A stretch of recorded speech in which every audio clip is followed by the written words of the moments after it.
Hello, everybody, and welcome in to episode 6 of The Cradle of Ruin on this fine, hot, sticky, sweaty, unpleasant Sunday evening / afternoon. Click the button. Hello. Good evening. Oh, How are we all? right into it. Absolutely. I'll catch you saying something untoward eventually. Good try. I will constantly try. You have failed miserably in these past 6 episodes. I mean, yeah. Just, there isn't the spicy chat anymore by the looks of it. No, because we expect you to come in early nowadays. So go fuck yourself. My plans have been thwarted. How are we all? Still alive. Yeah? Life must flow. Yeah. The addiction be strong with the... It really does.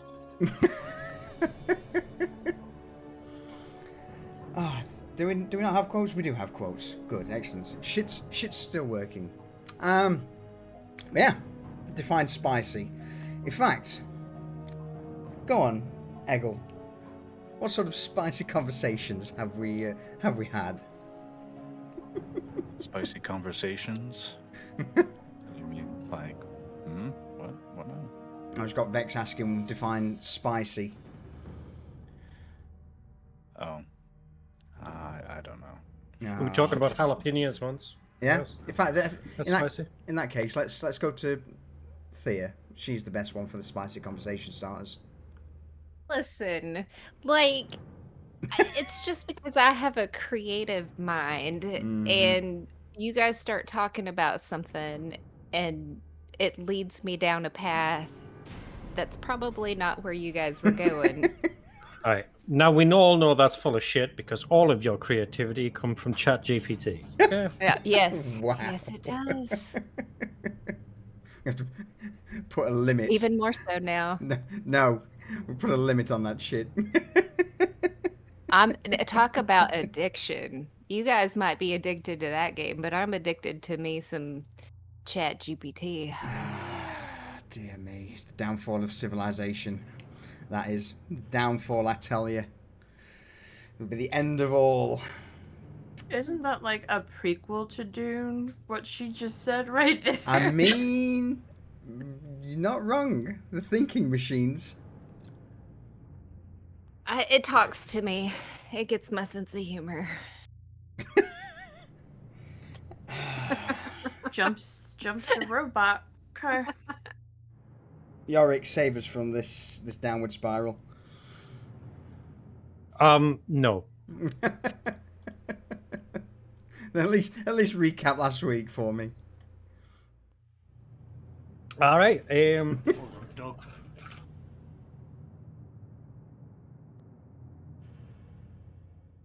There we go. Right. Okay. Yeah. What was I saying? Right. Okay. Last week We did things. Yeah, we did some stuff and some things. We started off with some bonding. Some stories were told. You know, people talking about scars and stuff, and we learned about pixie sticks and how they're evil little bastards that should be skewered and fried over a fire.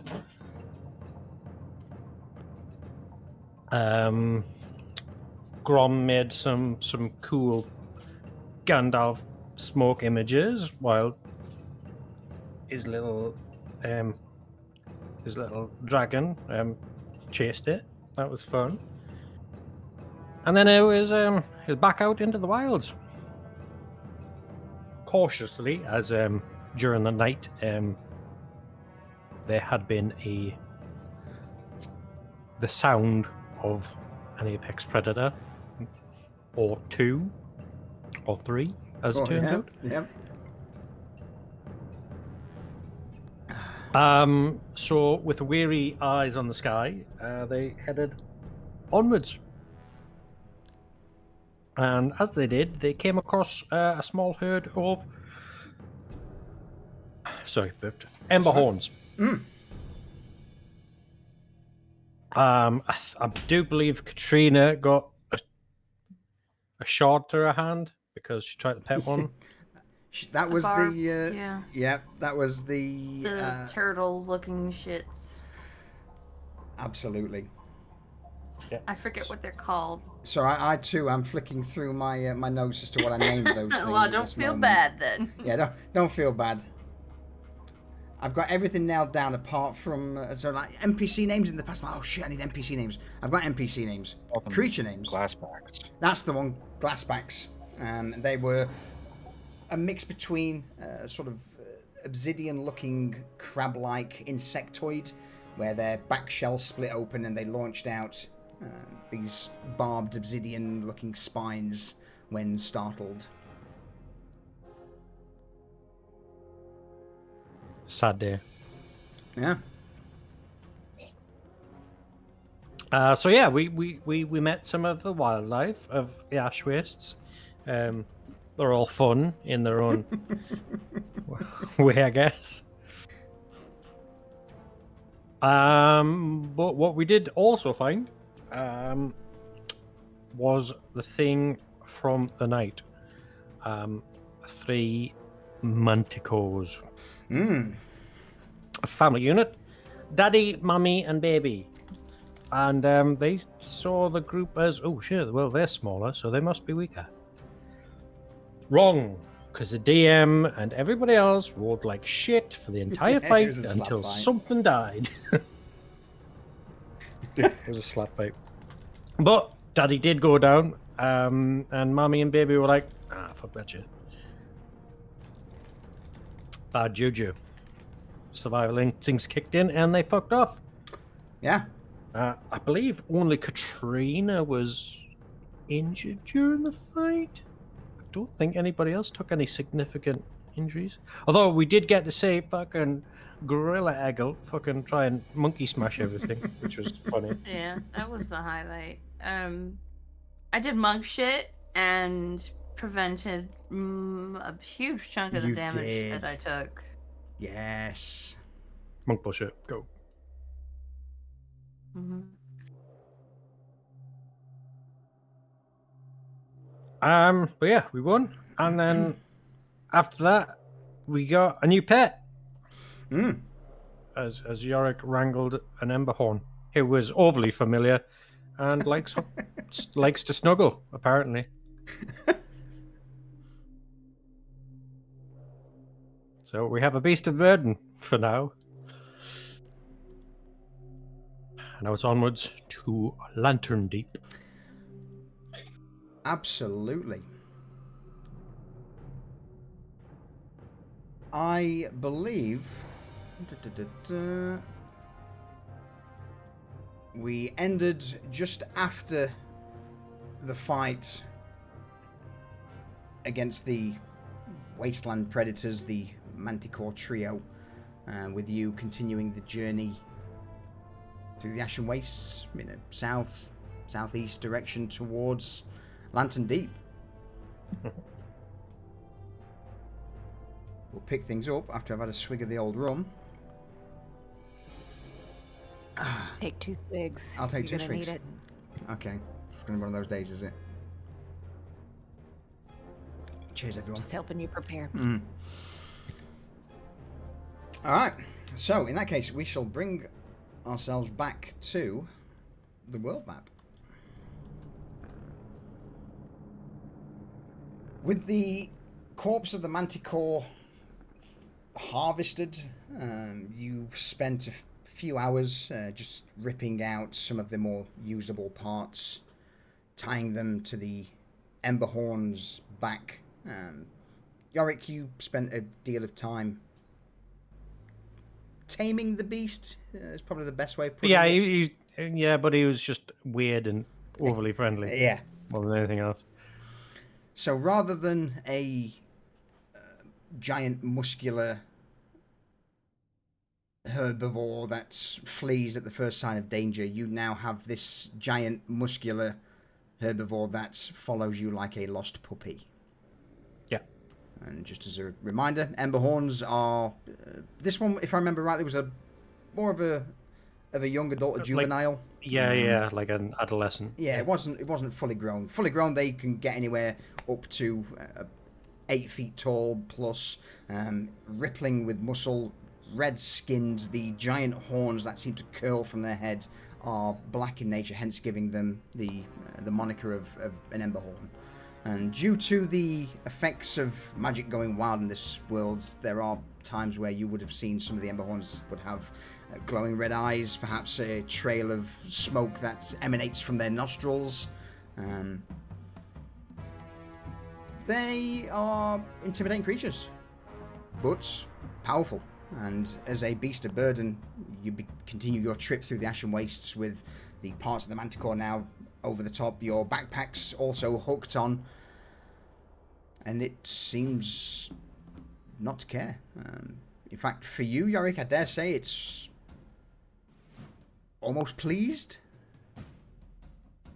Following you around like this lost puppy, laden down with various pieces of cargo. Now, though, you've well and truly moved away from the large mountains that separate the Ashen Wastes from the Great Forest. The landscape around you is mostly a red oxide in colour, that almost rust-like. Boulders crop out every now and again. There's large piercing towers of rock that's just, some of them so tall they almost look like they could pierce the clouds ahead or overhead. Dust devils swirl around, and frustratingly for you all, the sun beats down. You still have a few hours of daylight left before needing to sit down for the night and rest.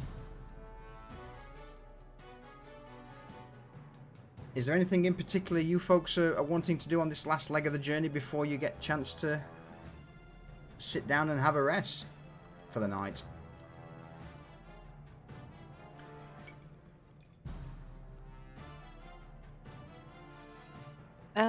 I would say we would be kind of like looking around the area to see like where we're gonna rest, and like, is it okay? Absolutely. You've spent most of the time obviously on alert, and the rolls from last session in regards to the journey are pretty much now done. You're on a leg where you are safe from the environment. It's more now me just pushing the putting the ball in your corner to say, you know, how do you want to go about finding some shelter for the night? What's the last leg of the journey look like? Well, we're starting to get into the foothills and small mountains, right? Mm-hmm.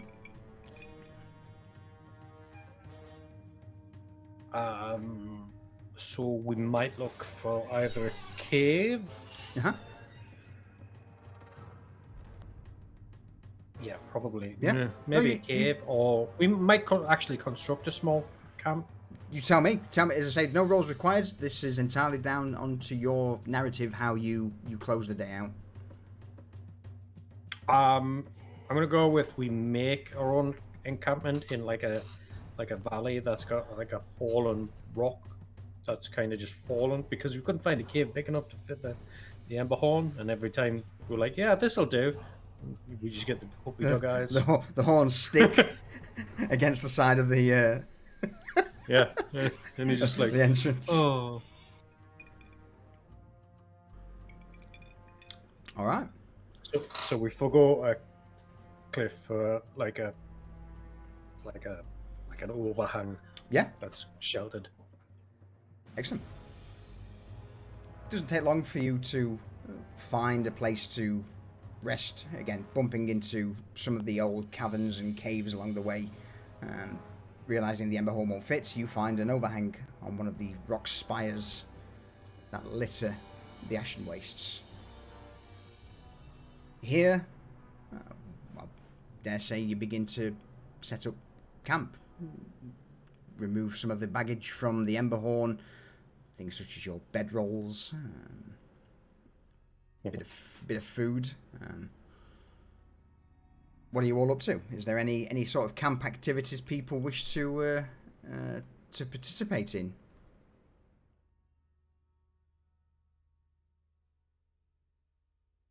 I want to spend the night calming my beast. Okay. I'm just going to move you to, let's say, there for now.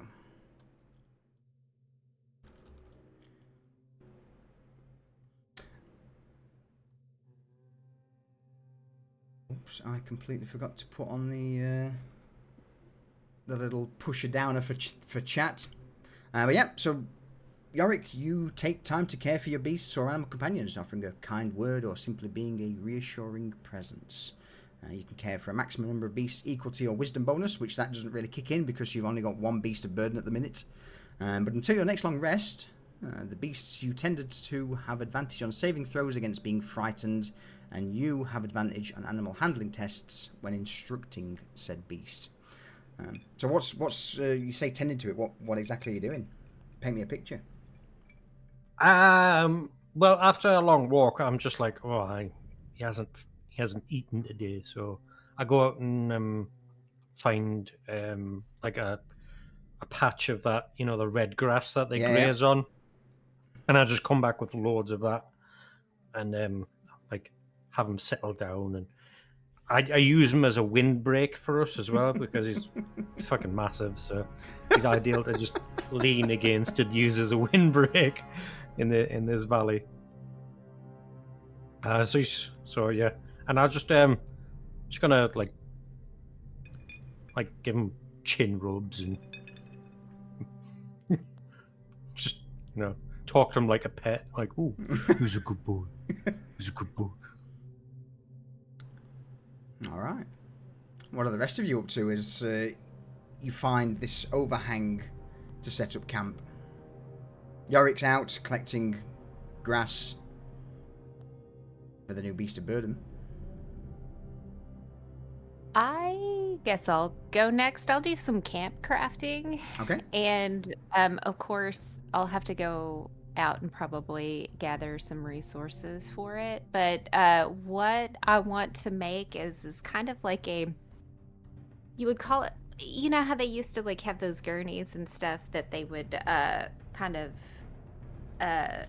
put onto a horse or something that they would drag behind, but it's going to be on this beast. So if we need to put extra supplies on it, or if somebody gets hurt, that or if Thea wants to relax on the way and have the beast just kind of drag her while she's sitting on this kind of dragging gurney, that's what she's going to make. So, question then, if that's this gurney, this sled, what materials are you using? Bear in mind this is a barren desert.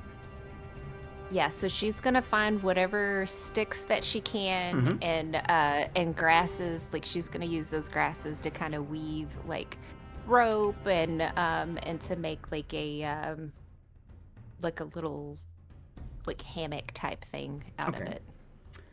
I would say that's quite the endeavor to make. That would be not something you can throw together in half an hour to an hour. So would you be happy foregoing your short rest to make that? Hell no. Okay. Yes, that's something a little more in depth and would require some time to put all together. That's not something that can be thrown. Something that of that scale. Weaving rope in particular would take a fair whack. So if it was just the rope you were making, absolutely fine. But to go out, gather the materials, make the rope, get it all in half an hour, I can't allow that unless, of course, you wish to forego your short rest. So since I'm not willing to do that, she'll just take some of that grass and she'll just to kind of pass the time, she'll just weave a rope for herself to keep. So, in that case then, if you wish to grab some of the grass rope from the Cradle items, in fact, I will do it for you, that'll be easier. Oh, well, thank you. You're welcome. So yeah, Thea, you dip out, you begin to pick up a few rushes, a few weeds, bit of the grass, and some of the brambles that inhabit this barren wasteland, and spend an hour or two just starting to weave these things together into a makeshift rope. So, I will put in your inventory, Thea, some grass rope. Boom. There you are. Anybody else doing anything? Katrina is going to eat and go to sleep early because she had a day. Yeah. Yeah. How are your wounds looking? I'm pretty sure Eggle saw to her hand.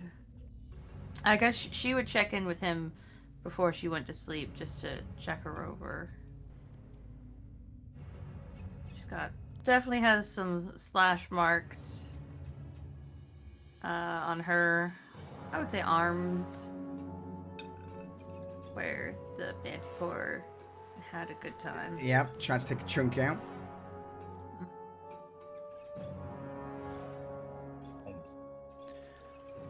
Eggle's gonna look over all the cuts, and anything that's deep enough, he's gonna stitch. Okay. And anything that is like just a scrape, he'll apply a little bit of a unguent to just disinfect, but he's not gonna stick a needle in people at every opportunity. It's just gonna be, as needed. Like if it's okay to heal on its own, then he'll leave it alone. Okay. Is that a camp crafting 10 wounds? Do 6. Did it go off? It did indeed. So, if you could make me a medicine check. Now, due to the fact that you're a stitch bitch, the crit fail doesn't kick in. So the worst you can do is just a general failure, which you can't accelerate anyone's healing. Okay, so this actually runs off of wisdom. So here we go. Smashed it. So on top of your resting, Katrina, you can also add 1d8 hit points to heal if needed. Heck yeah. H2O, water drink. Vex cast hydrate. Thank you, Vex. All right, so Eggle, with you tending to the last vestiges of Katrina's wounds, Grom, anything you're up to? Grom's doing that old man thing of looking busy but absolutely doing nothing. Fair. So he's just fiddling with his pack and doing bits and bobs, but he's just enjoying taking the weight off his feet for a while because he's quite an old boy these days. No camp activities in particular then that you have in mind? I need at the moment. Okay.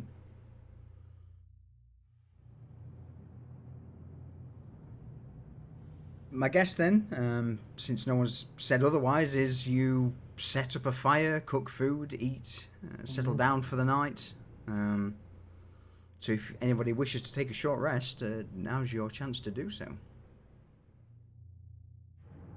Yeah, we've got some manticore meat to eat. Anything special, or is it just a skewer over an open fire?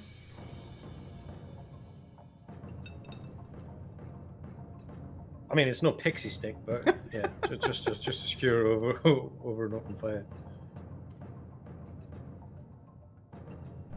Someday soon you'll see. We'll catch a bunch of those little bastards and we'll have a feast.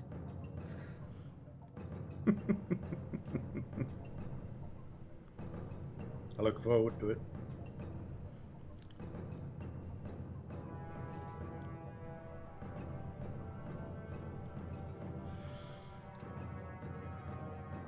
Do we hit the new day thing?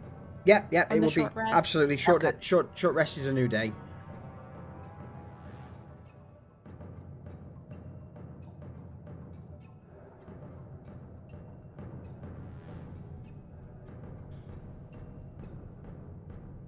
How we looking with that then? Everyone in a good spot? I think so, yeah. Feeling good. Hmm. Yeah. Eggle healed most of his damage back while riding out the transformation, so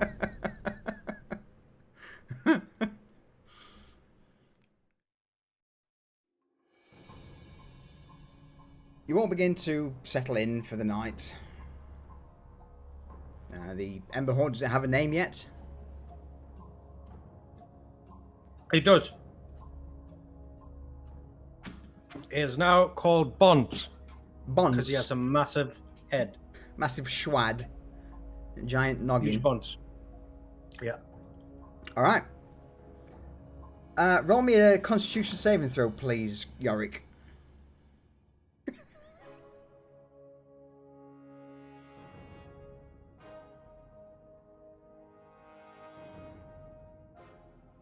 The rest of you managed to kip down for the night.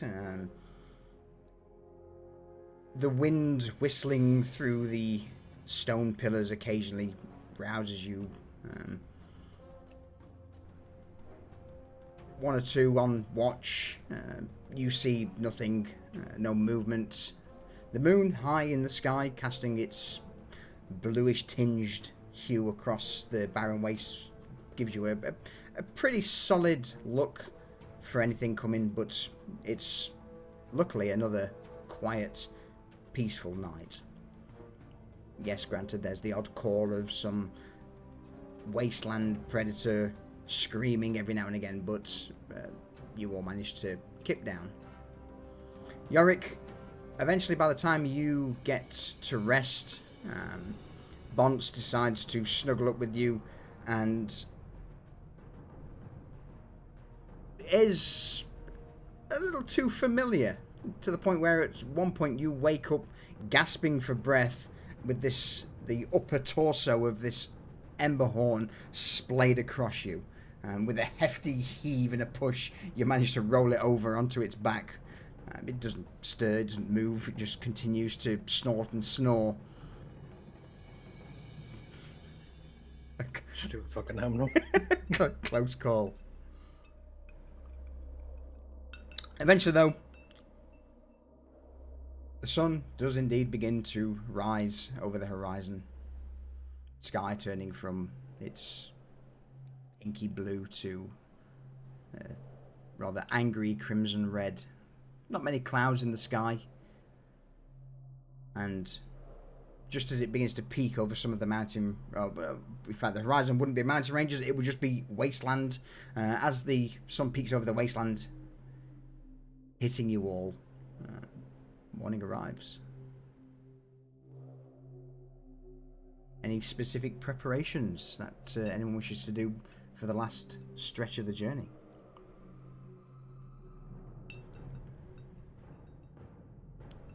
I'm actually going to tell everybody to lie in because once we get to Lantern Deep, we'll be awake all night.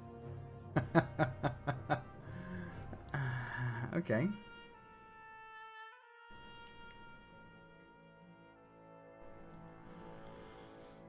Can you tell that animal of yours? Like, is it like to kind of leave to let us lay in?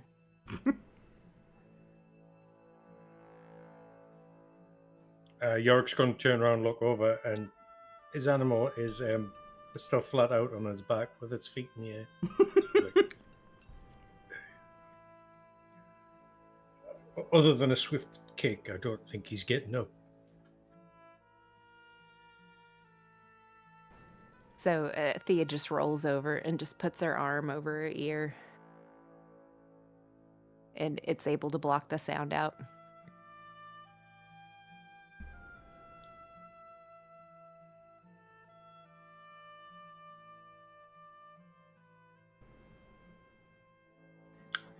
And then we'll get up round about just before noon. Yep.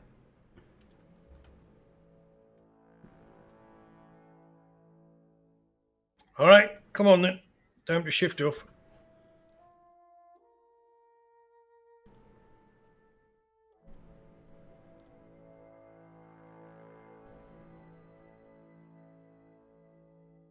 Don't all move at I'm once. about to say, what's happening, folks?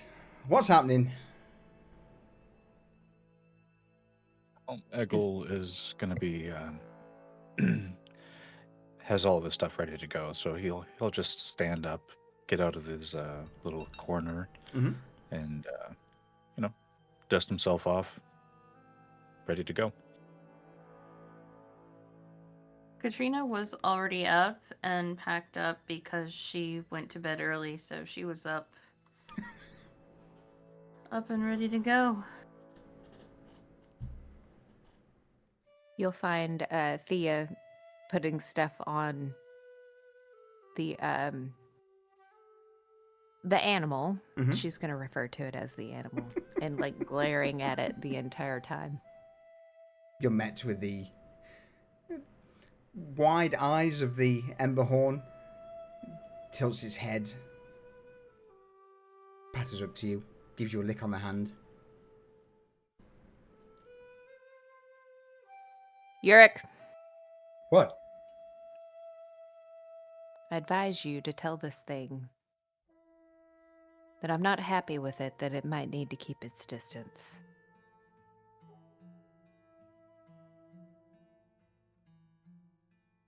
Sure. Sure. And he's going to turn to Bonds and be like, don't worry about her. She's like that with everyone. I know. Come on. Roll me an animal handling check.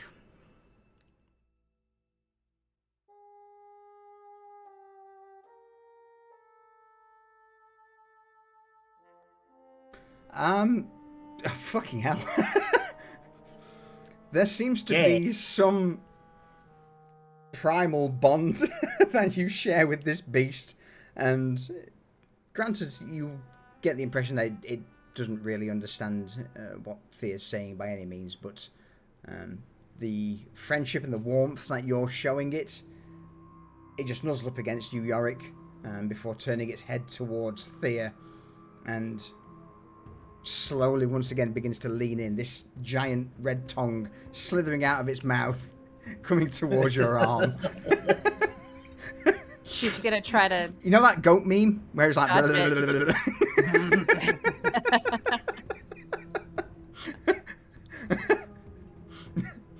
I mean, if roll me, well, fuck it. Since you said you're gonna try, roll me a dexterity saving throw. Yeah.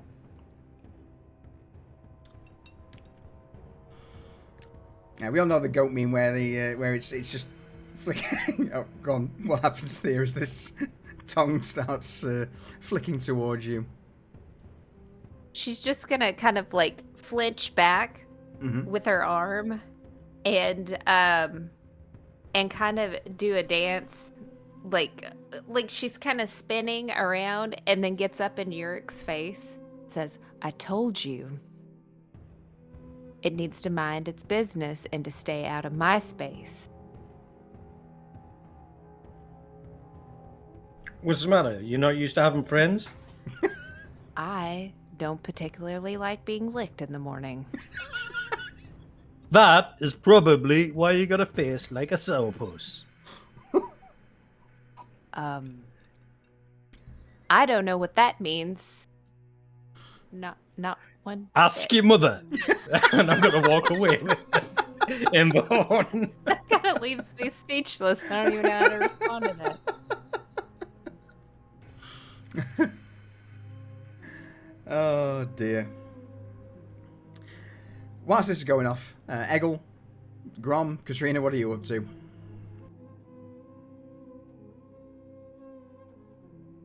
Rom's had a good sleep, so he's doing that old man thing of stands up, his back cracks about 400 times. He's doing a couple of leg bends and couple of stretches, trying to get himself ready. And then he's like, that's not it. Grabs his stuff and just starts pottering around the camp.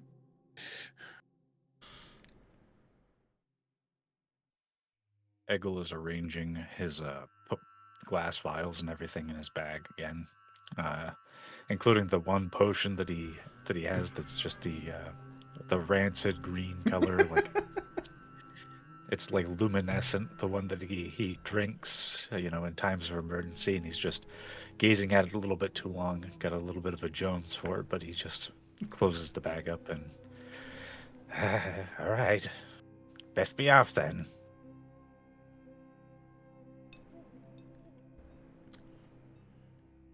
Yark's gonna wander behind Eggle and be like, try and ride him.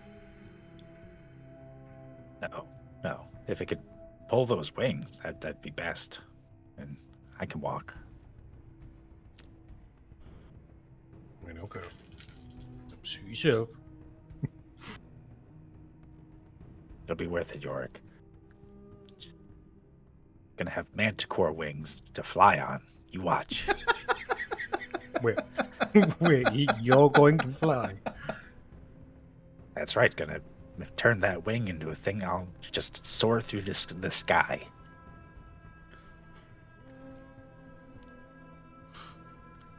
I'm here for Well, it. I'll be first in row to watch. I would like to be invited to that too.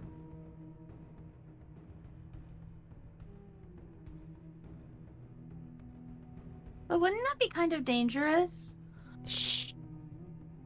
The world is dangerous. Flying's Outside really the safe. rest. Compared to Katrina. traveling over land, I think it is. Yeah, it's the landing that'll kill you. I have something for Katrina. that. Don't discourage him from his dreams. Well, Vanya, is that you?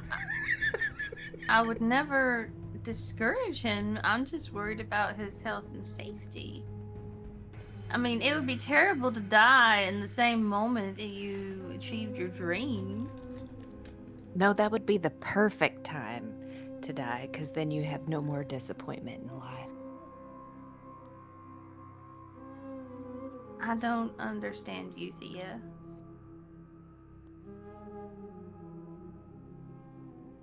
Nobody does. You That all makes worry me- too much. It'll work. You'll see. Just not now. Have to get back first. Right. It'll work. It will. That's why I want to watch.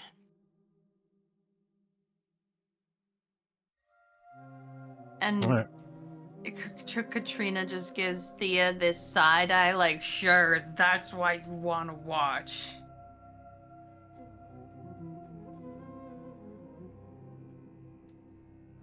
Did I say that the right way around? Katrina gives Thea a side eye. Yeah. Yeah. Okay, just making sure. This is your Callie on drugs. No, listen, even sober, like, I do not remember my character's name. The joys of a new campaign. Yeah. Unless there's anything anyone else wishes to do, let's see what happens in the day ahead, shall we? Cool. Okay. I'm going to obviously ask for some rolls, like we have done for the other legs of the journey. Who wants to tackle what? What role or what skill do they wish to roll for in a situation that they believe may be useful on what's to come? Quick question before we do that. Fire away. Since Yurik's pet is now dragging everything, including that tail that Thea had, she wouldn't have a disadvantage on any athletics rolls or Correct. anything. Okay, perfect. Unless, of course, you're trying to get a ember horn across a canyon, which then if that is what's going to happen, I'll no doubt ask Yorick to roll me an animal handling check to command it. Okay. So it's on him to fail. Okay, Absolutely. Yep. You come up with the roll. I mean, again, standard tends to be something like an athletics, an acrobatics, a natural law, a perception, or if you have something crazy in mind that you want to do, then we'll go with that. Quick question. Fire away. From where we are, can we Yep. see the mountain where Lantern Deep is, like in the distance? So it's roughly 24 miles away. You can probably just see on the horizon the tips of the mountain range. Yes, so you know the direction you're going. Right, then I'll be like, see those mountains over there? That's where we're going. Find us a path.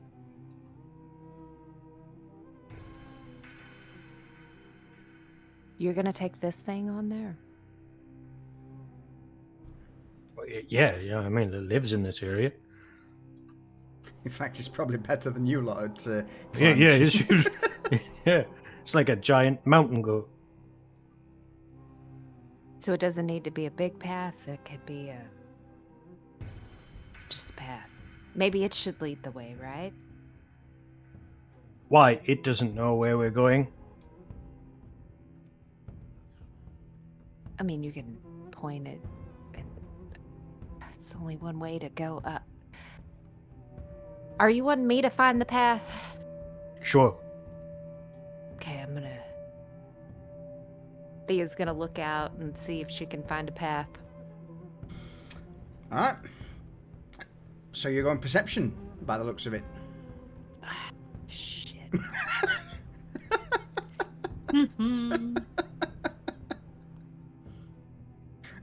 Oh my god. Oh.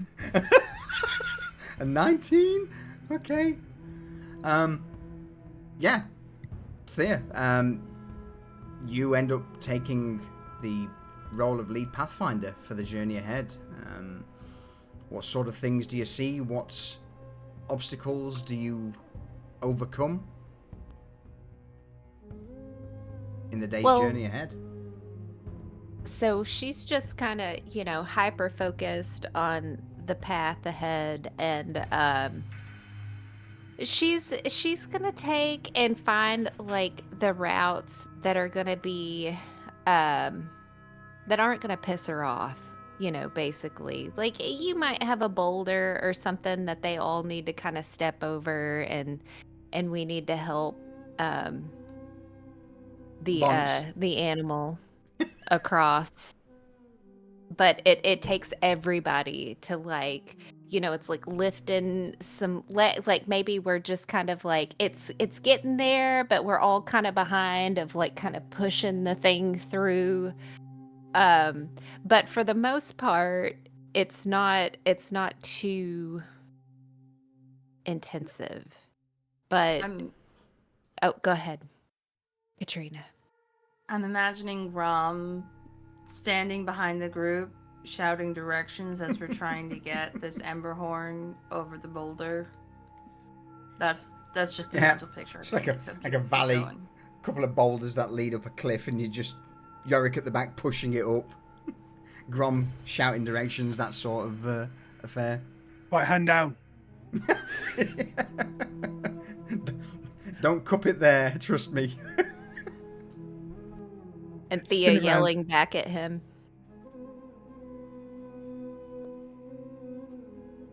Go ahead, Grom. I just said don't spin it around. Cow tipping. Yep.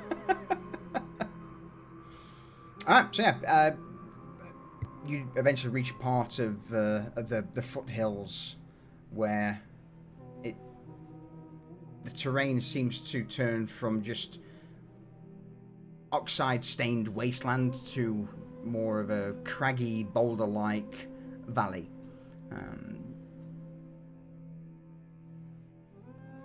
requires a bit of a group effort to get to the Emberhorn and yourselves up. As you begin to climb, a couple of the rocks break loose. Yorick, you're pretty much at the back of the Emberhorn, just constantly pushing this thing uphill. Grom, you stand at the back, barking a few orders and just watching this entertaining scene play out in front of you. But eventually, you manage to climb the various bits of debris, of shale, of rock, and luckily, in fact, I dare say the Emberhorn's probably more adept at doing this than you lot are.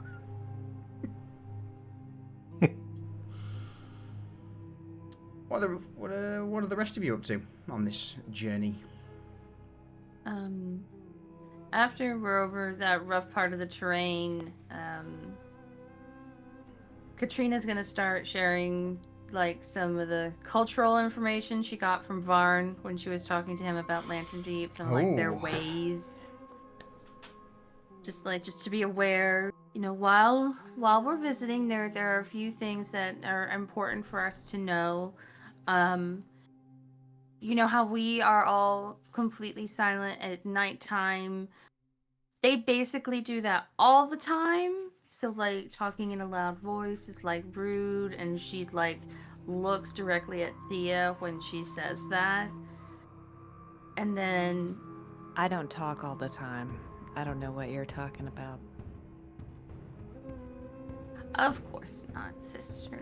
And then I guess they live in mines, Warren was telling me. So maybe you're a lot like your family's home. It's they dug into a cave. So if we sleep here, we'll probably be staying in a cave of some kind, I would imagine. Why do they not talk? Like, can we make them talk? I mean, they talk, but like quietly. They whisper. Sounds traveled in the mines. Yeah, that's what Varn was telling me, that like if you talk too loudly, everybody within like miles could hear what you say through the. Is it really that bad, Yorick? Yeah. Okay, so quiet. Oh, gosh, what else did he do? Oh, something about the moths that they're Touch yeah, moths. they're important. Don't touch them. Are these like the damn pixies? I don't know. No, I don't think they eat the moths. Just don't touch them. Don't go anywhere near them. They glow. I kind of want to see them. Apparently they glow. They must be really pretty. And then oh gosh, one of the other things he told me is like when you go to trade with them, it's like they never do things in a hurry. It's like it's almost like a kind of like a ritual. So just like do what they do, and we should probably be fine. But like those like being quiet, don't hurting the moths, don't hurt the moths. We're gonna be here forever, aren't we? No, I am sure we are perfectly capable of conducting whatever business needs to be conducted here without anybody getting arrested. Arrested. They have prisoners. They hold people captive in the mines with the moths. I was making a joke and you're just taking it to extremes now, Thea. You really should stop doing that. You're getting your worked self worked up for no reason. I'm not worked up. You're worked up. I'm never worked up. I am very calm right now.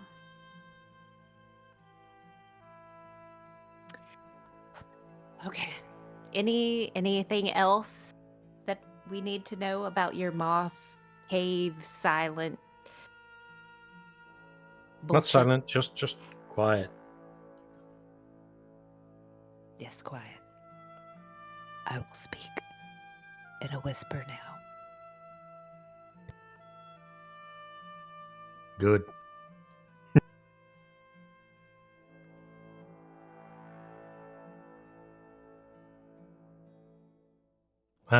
Just remember, we can't enter the village till nightfall. Was that? And we have to light a fire. It's their ritual for letting people enter into the settlement. Varn told me a little bit about it.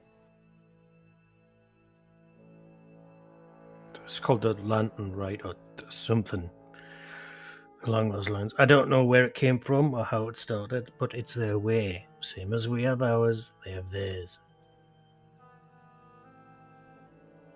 Are they gonna let Eggle in?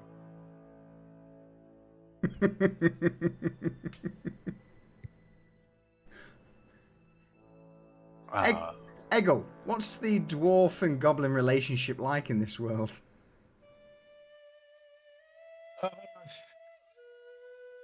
Well, dwarves probably view goblins a lot like anyone else does, but they wouldn't have any more of a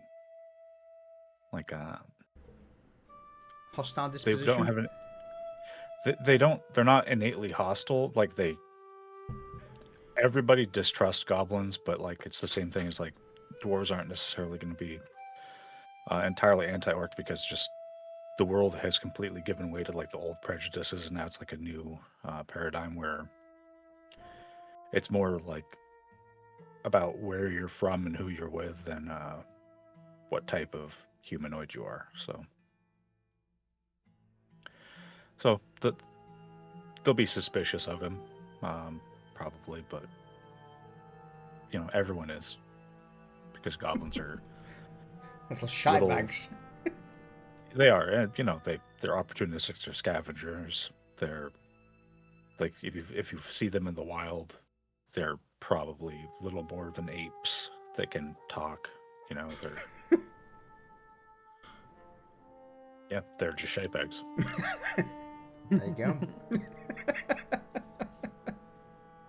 Eggle is exceptionally intelligent for a goblin. A rare specimen, one would say. But yeah, continue.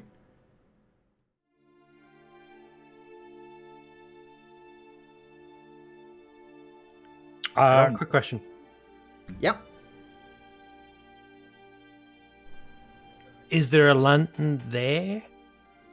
Or is it just a small fire, like a torch? Any sort of light is required. Okay. I got this. Cool. Yeah, as long as basically in the pitch black of the wastes at night, as long as there is something that they can identify, the lantern light kicks in.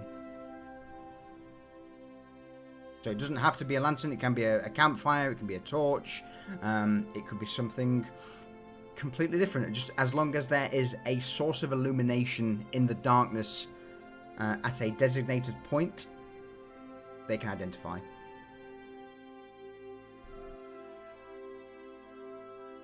Okay.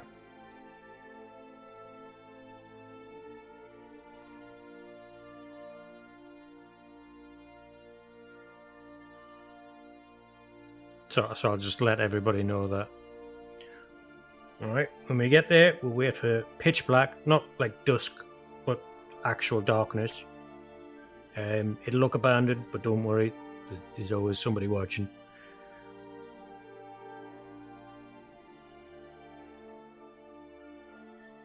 And just be polite, be quiet, and follow my lead, I guess. And Katrina's, yeah.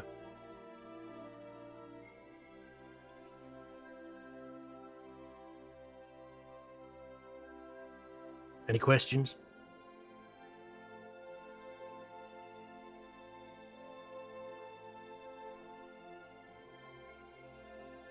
Do you guys know who we asked to see when we get there?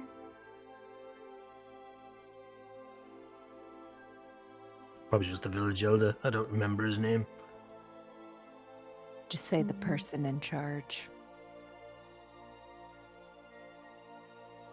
Are you really going to go in there and ask to speak to the manager? I don't know who to speak to. I mean, isn't that the most, like, who tells you what to do? No one. Well, it was a hypothetical, like that's me I was role playing, asking someone.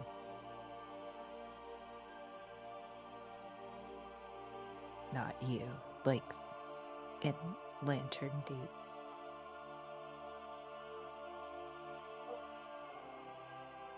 So if you were somebody in Lantern Deep, were you responding as the... I mean, someone is aware of the ruling caste of Lantern Deep. Potentially. Potentially.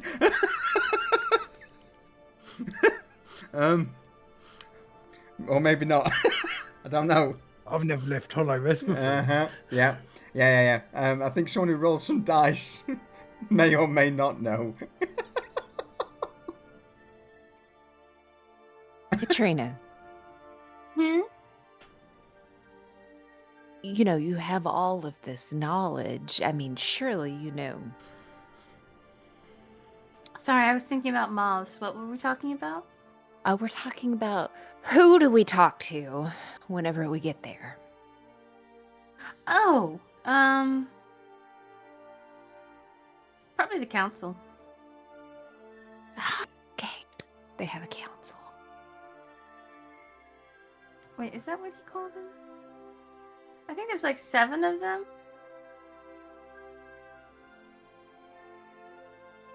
I'm doing 5 or 7. Okay, I don't I need remember. you to focus. How do we ask? Do we say the council? Is there a specific name for them? So I think it might make the most sense for us to approach as a goodwill delegation and say, you know, we wish to share information from our leadership to theirs. Are they available? Like, not make demands, but just like present who we are and why we're here, like normal people, and see what happens. Maybe their council doesn't deal with day-to-day stuff like this, or maybe they do. What are we sharing? Yorick, what are we sharing?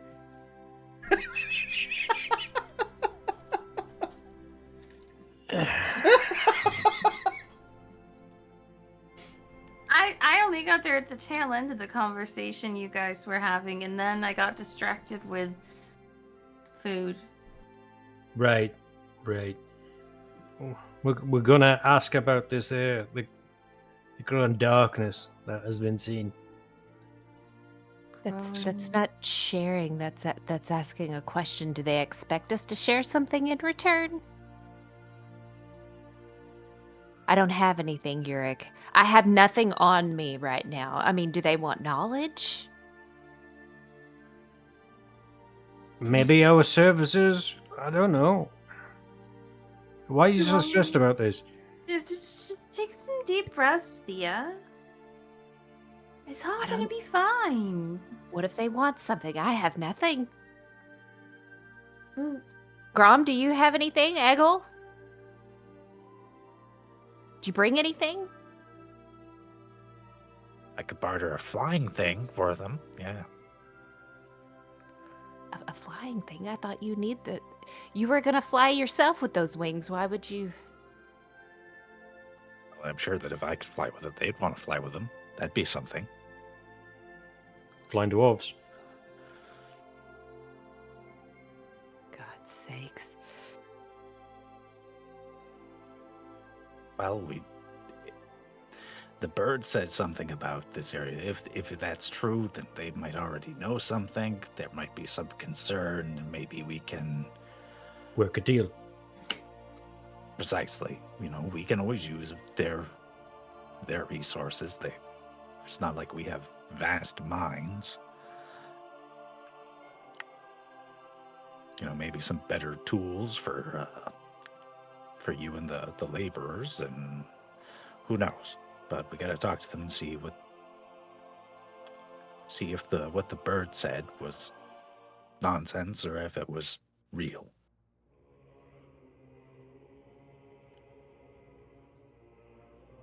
Exactly. Don't worry. We'll talk it out, and we'll find a middle ground. Okay? I'm not worried. I mean, do I look worried? Yes. I'm never worried. You sound a bit worried too.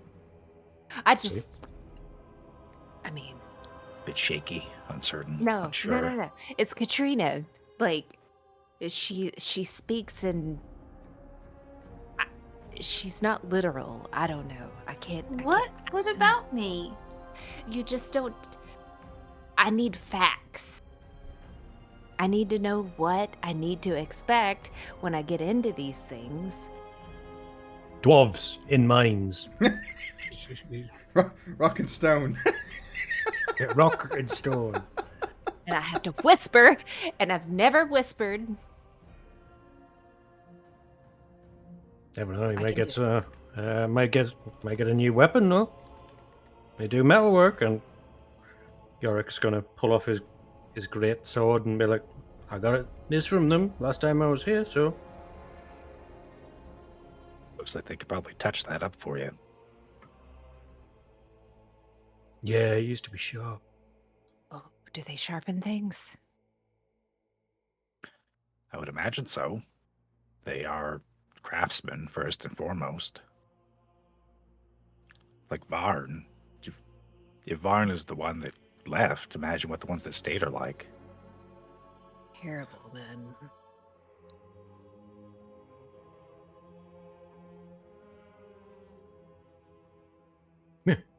Don't Is worry about it. Varn the best of all of them that came out of there? Would think that probably not the best. Varn's good, but I'm sure that their best are Is he probably still though? here. Is he though? I mean, yeah, okay. If you're saying that there's better, all right. Definitely better than metal workers. Yeah, it's what they do.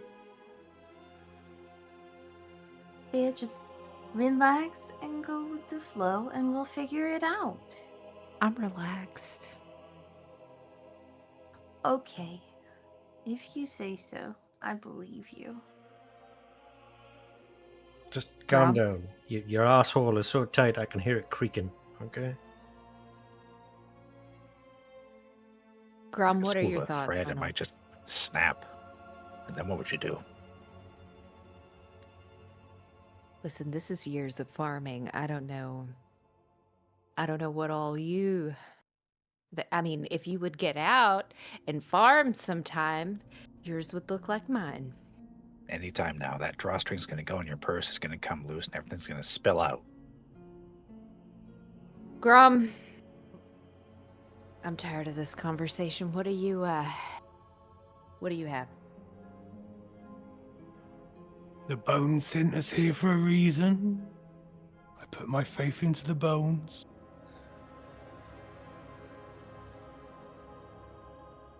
When do we leave? We're already on the way. What are you on about? I'm just ready. I'm like, when's darkness gonna happen? Let's talk about something Literally else. walking there now. It's at that moment where there is another complication of some description. Who's going with what on this journey? So we've already had Thea roll perception just to check who's going next. What's the complication? And do we overcome it easily? Is the question.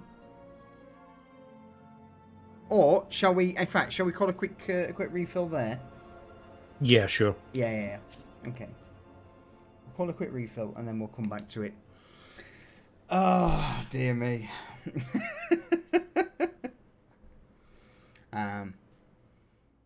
I'm going to remain whilst some of the others go and relieve themselves, because I'm good. But yeah, correct me if I'm wrong. Katerina is all mostly human, or of human descent.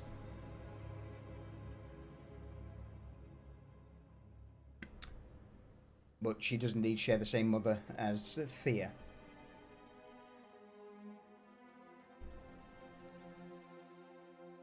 Make of that what you will, chat. That was quick. Oh, I went right before you guys called a break. Okay. I was drowned.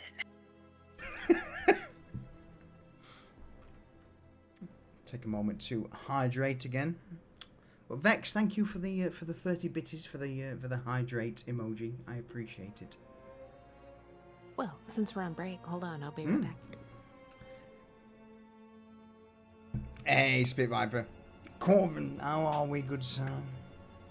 It's going well. It's going well. We're in. Funnily enough, this campaign gave them like a little sprinkle of, oh, there's something happening down south in the deserts, in the wastes. Oh. So everyone decided, yeah, let's go south. So there's no escaping the spice. And the spice must flow. I mean, in our defense, it was the only plot hook could give us. So I mean, that's fair. Most. I was expecting me to sprinkle a plot hook, and you'd be like, "Cool, we're going in everywhere but that direction."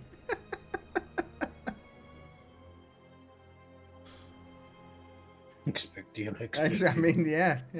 Normally, I put a plot hook in, and you go and do other stuff. So I'm like, yeah, I'll put a plot hook there, and we can come back to that one later. So, not to say that's the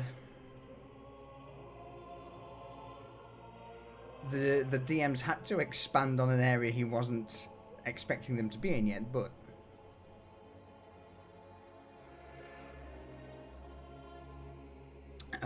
man, good times.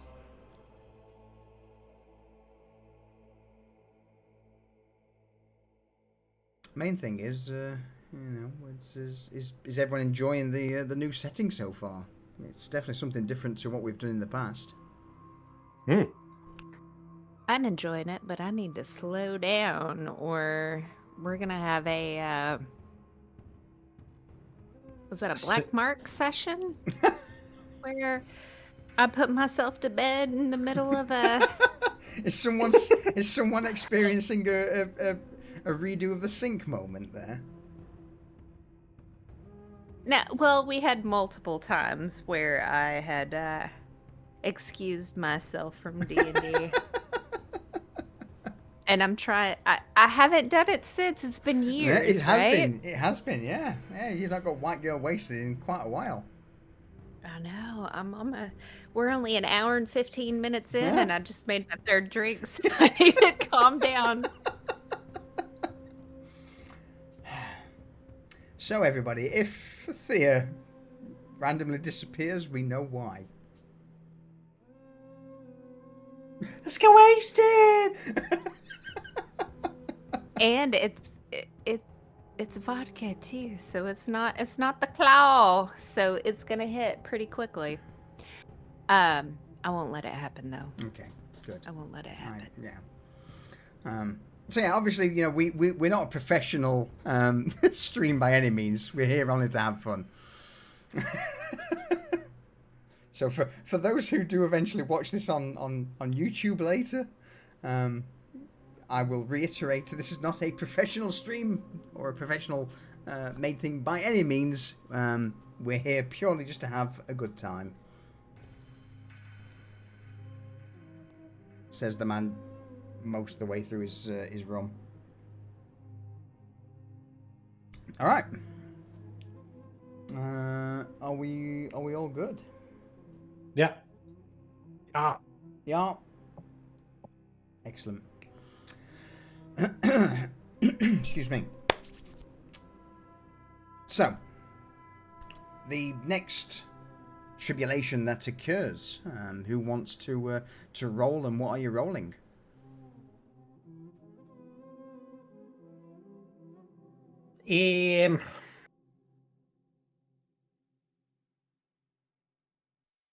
Maybe because we were kept to the valleys, Mm-hmm. we ended up, finding a dead end, so we've had to reroute. Yep. What skill do you wish to use, and then from there we'll see how this path diverges. Local law for the area, or because we've already got perception knocked out, or survival. Yeah, survival. Yeah. All right, Yorick. Can I get the aid of Grom and his pet to get a bird's eye view? If Grom's happy to do that, I'll give you advantage on the roll. Nice. Double 10. Let's go. Double 10. Nice. Consistent. 13 is a solid roll though. I'm Grom, Yorick. What do you see? What happens? Well, Yorick's like, I'm sure I came this way. I think I made a wrong turn back there. Grom, can you just scout back to the last break, the last fork in the path, and see what's down the other path? Will do. There should be a stream here somewhere.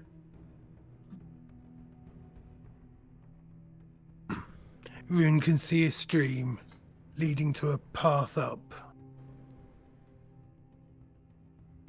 Just to reiterate, there are streams here, the occasional one, but they are not fresh water. Yeah.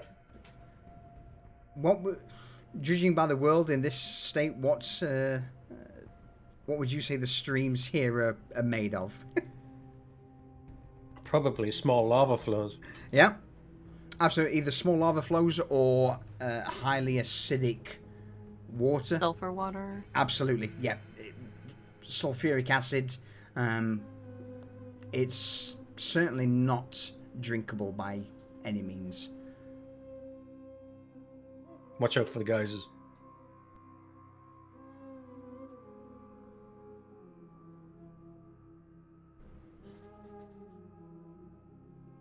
Lava, and that Rune's loving it. Dips his toe in every now and again. Mm-hmm. There's thermals everywhere from all the heat, so he's just gliding everywhere, having a whale of a time. Got the image of you just see Rune will dive down. A geyser will go off, which will jettison him into the air. He'll use that to glide for a little bit before the next one goes off, and you just see this small pseudo dragon just bouncing from geyser to geyser.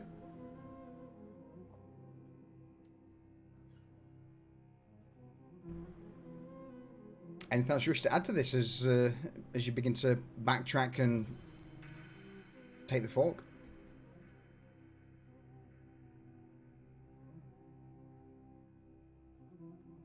I just feel like we're getting close now. Would I know of any like local predators or anything that usually?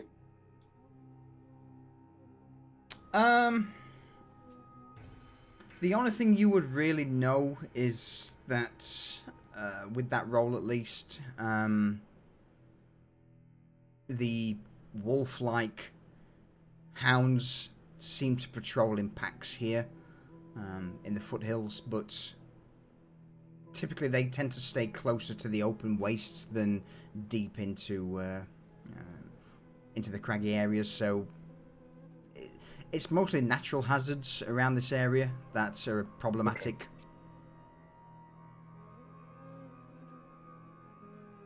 So I'll just make sure. I'll be like, all right, make sure you're careful where you put your feet, because sometimes it's not rock, it's just solidified magma, and you will put your foot right through it. What does can we tell the difference? I mean, that's very vague, Yurik.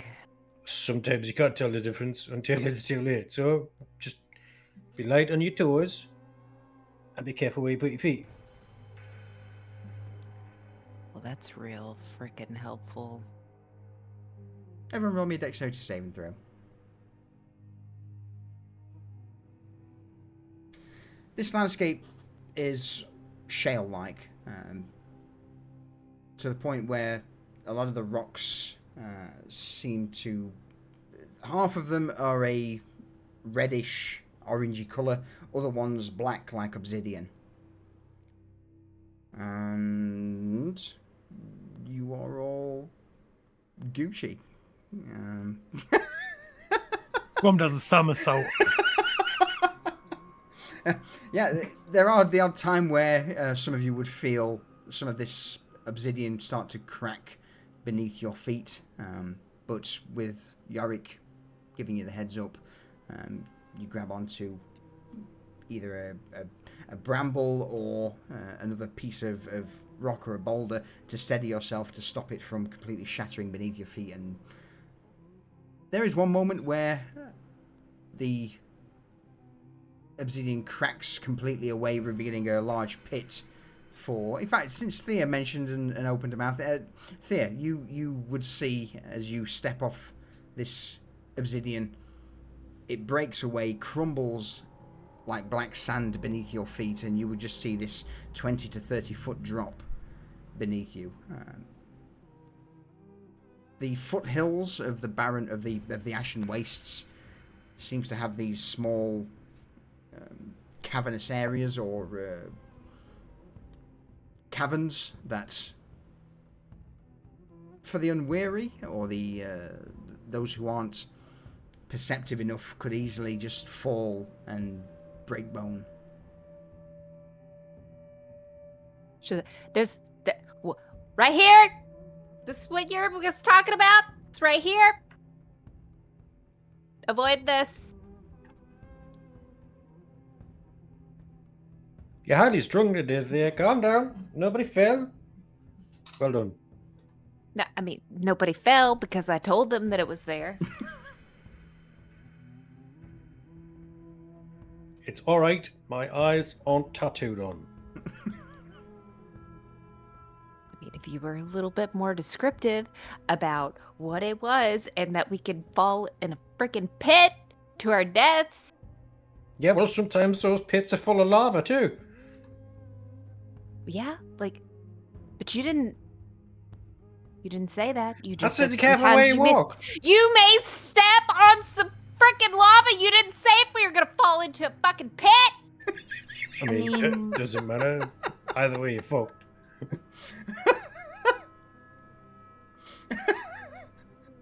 This whole keeping quiet and not making a lot of noise thing. We're not in the cavern We're yet. doomed. Grom. Just let her get it out of it. A Grom, tire herself out before we get there. Maybe stamp on a foot. We're not. I was told that I didn't have to whisper until I got into the cave. Been waiting You know it's 18 supposed years to be quiet for right her now. to tire out, gentlemen. Good luck with that. Feel a Let little me check dinged if I up. brought a sedative.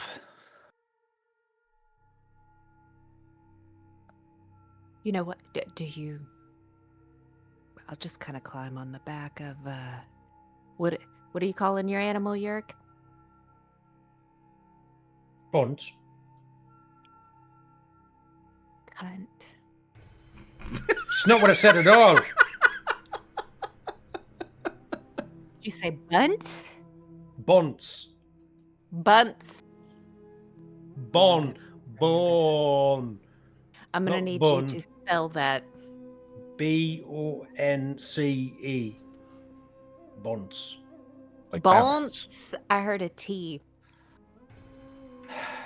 Bunts. It's not tea.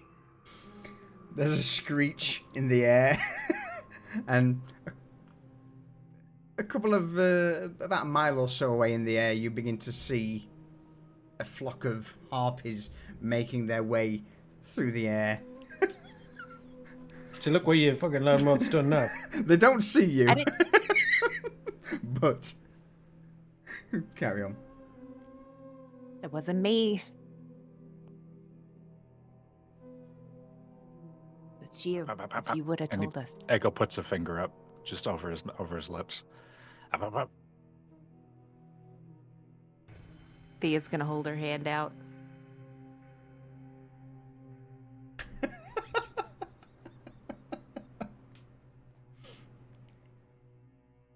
Well, since we can all do sign language, you're gonna get shut the fuck up in sign language.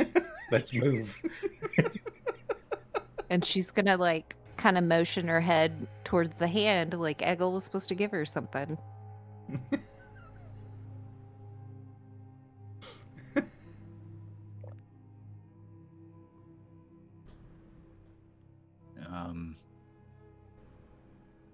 Eggle looking at Thea, just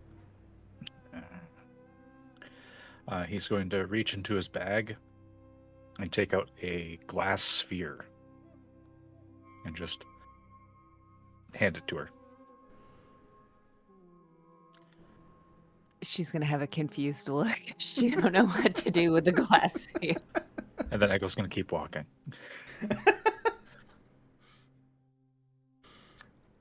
All right. I will add a glass sphere of something. It's literally just a ball of glass. Okay.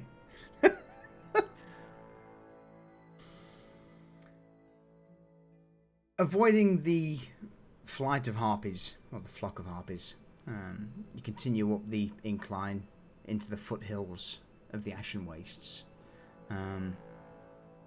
Grom, do you wish to do something, or are you happy handing your advantage to Yorick? Yeah, I'm cool with that. Yeah, okay. Eggle, Katrina, anything you two wish to roll for on this journey?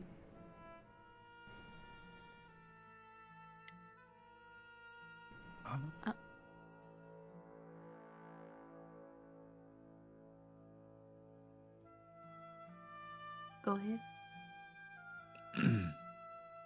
I was thinking towards the end, there's something that I think that might be beneficial. Okay.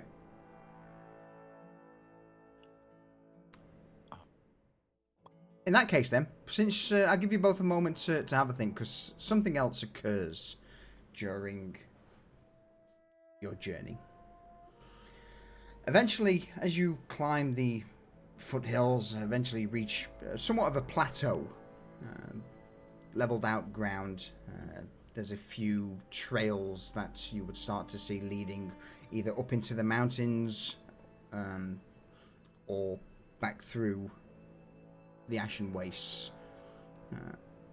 Off in the distance, you would see the silhouette of a lone figure walking in a somewhat north direction. Easily, from that distance, I would say over a mile or so out. They're just a small speck in the distance, but obviously the sign of an individual, of someone travelling.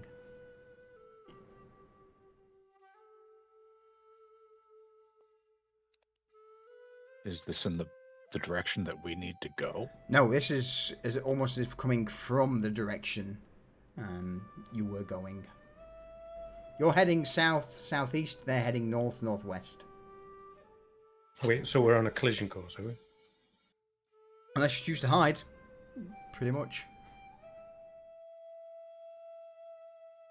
Am I hallucinating, or is that somebody walking towards us? Maybe a trader?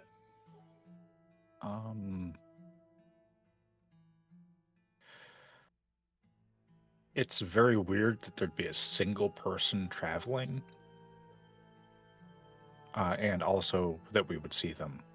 In Eggle's mind, like, if this was someone traveling solo, they probably would not let themselves be spotted easily. So he's thinking it might be someone that might have a touch of the withering or something like that.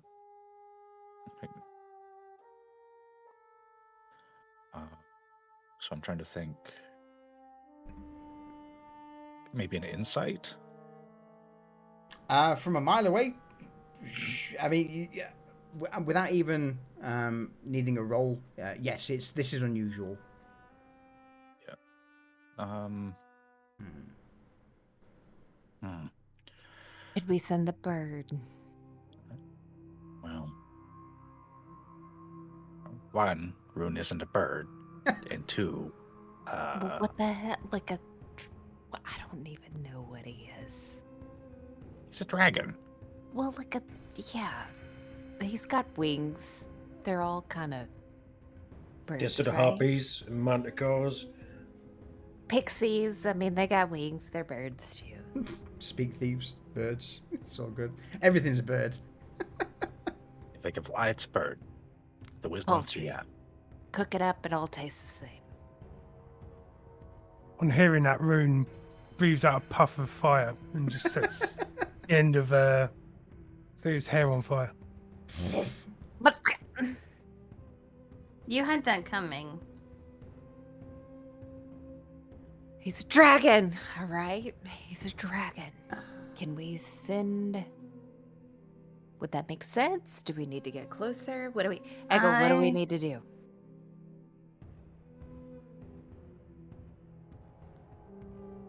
Maybe we should let them approach a bit more. Let them pass by when we're not on the path. This is a bit of a clearing, so we can let them go by before we go and have words with them if they look like they're not some twisted thing. If they are some twisted thing, well, that makes things a lot easier.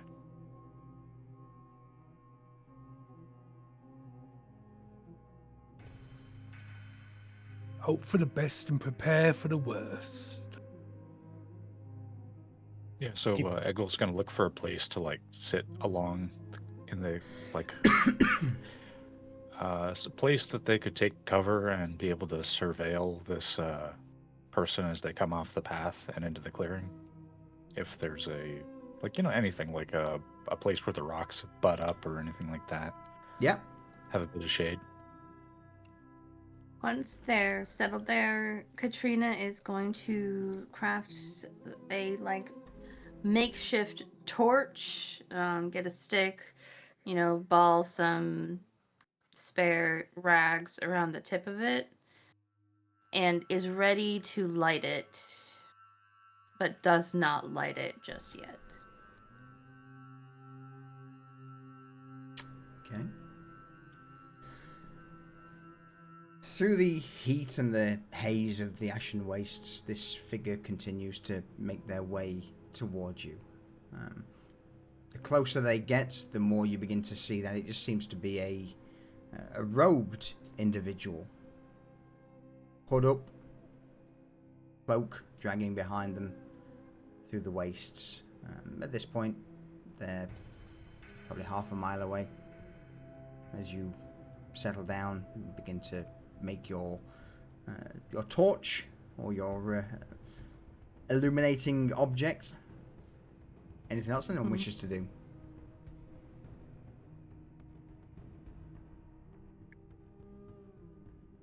We're not near the entrance of the camp yet, right? Oh hell no. You're still probably half a day's journey from Lantern Deep. Then I definitely have a weapon ready. I've got my staff in my hand. Stood next to Yorick. Yeah, aggressive posture. Yeah, and are we hidden right now? Is that what we were saying? Finding a way off the path so we could watch them surreptitiously? Is that what we did? Asking for confirmation? Sure. But there's only so much space in a ravine. Yeah, so Katrina's gonna whisper, okay, I'm gonna take this torch, and when they get a little bit closer, I'm I'm gonna step out into the road with it lit and greet them and see what they do. And if they're bad, I'll have distracted them and you guys can, like, go to town on them, okay? Okay. You're gonna light the torch. You're not gonna light it right now, right? She's gonna glance out and gauge the distance of the person again. About half a mile. It's good 10 minutes or so before they walk to where you are. Now I'm gonna wait for the opportune moment, and then I will light it and step out into the road and greet them. I'm fine with this plan. You're going by yourself, right? Mm-hmm. Okay. I'll, maybe pick something up to help in the event that they attack you, but I can't promise your safety. That's okay. Do we have a gauge of how tall this person might be? Do they appear to be a dwarf, or Nope. they appear to be... The closer they get, as you begin to observe, seems to be roughly 5 feet tall, humanoid in appearance. Due to the distance, you can only really see the robes, which almost blend in with the scenery. They're browny red in colour. So Quite slim. once they... And Oh, with okay. dare say, a somewhat feminine walk. Would it be Okay. like an elvish? Would it be reminiscent of elvish No. then? No. Okay. No, the elves are quite jerky in their movements. This is graceful. In fact, if you compared Katrina and this figure approaching, they seem to have the same sort of gait about them. Similar build and size? Absolutely. Okay. So when they're about, like, 200 to 300 feet away, Katrina will step out, like, hold her lit torch up, like, hey, look, I have fire. And she's just gonna take, like, an idle posture at the side of the road and, like, wave a greeting and see what the person does. All right. Assuming it is a person. Oh, absolutely. Yeah. Within that range, you begin to see, Katrina, it's a woman.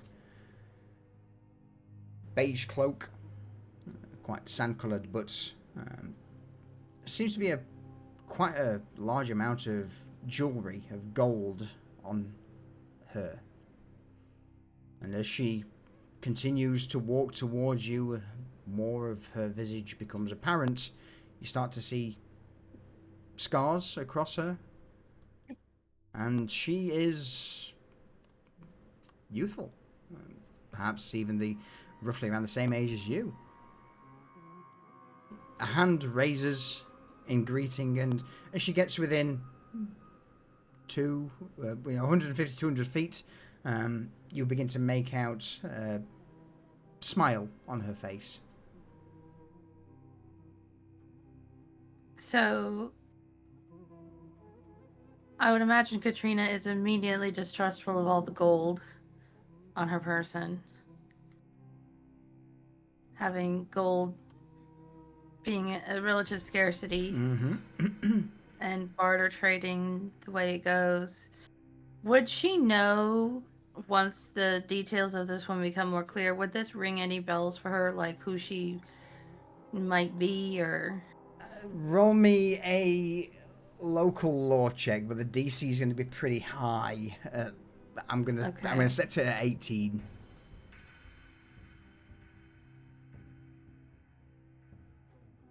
I am consistent with last week. Yeah, it's this individual. As she begins to approach you, Katrina, you would see that she has this golden tiara. Beneath her cloak, there is what appears to be a golden breastplate.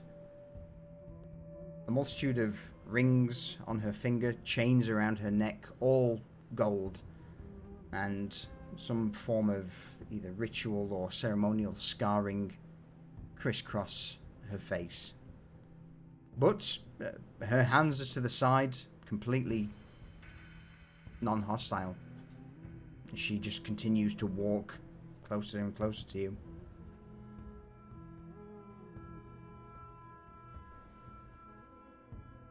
Katrina's going to say, greetings, traveler. Curious to see one moving alone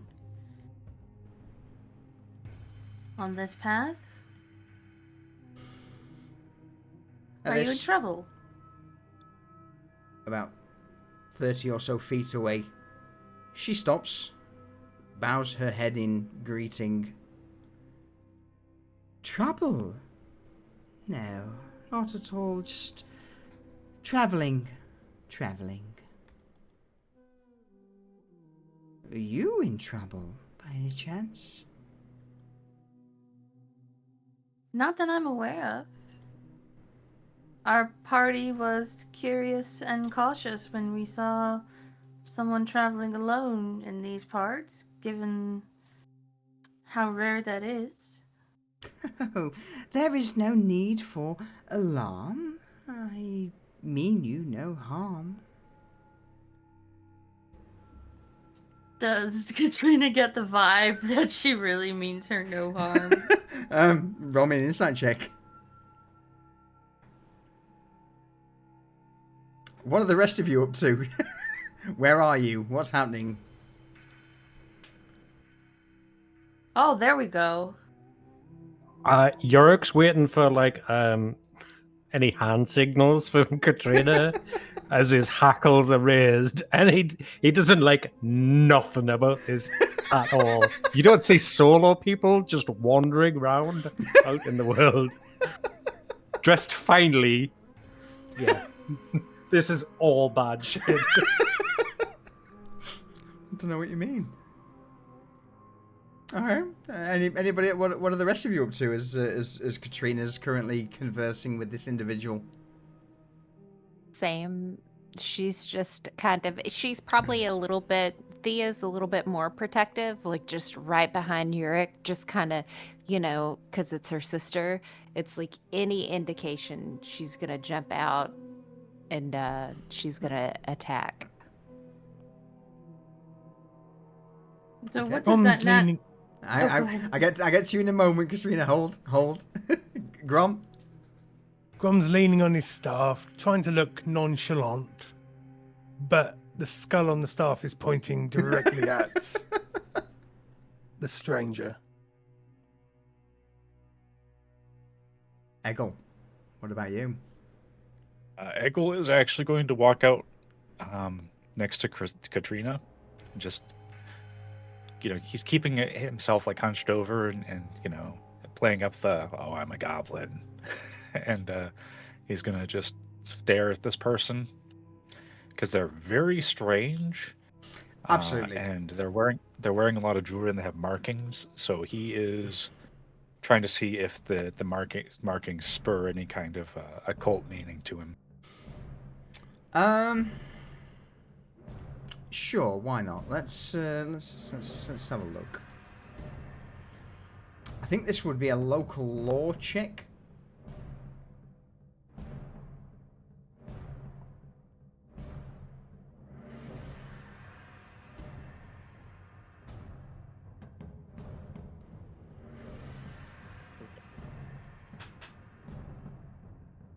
Oh, too good. A very good roll. All right. So, Katrina, for you first with that crit. What do you wish to know about this individual?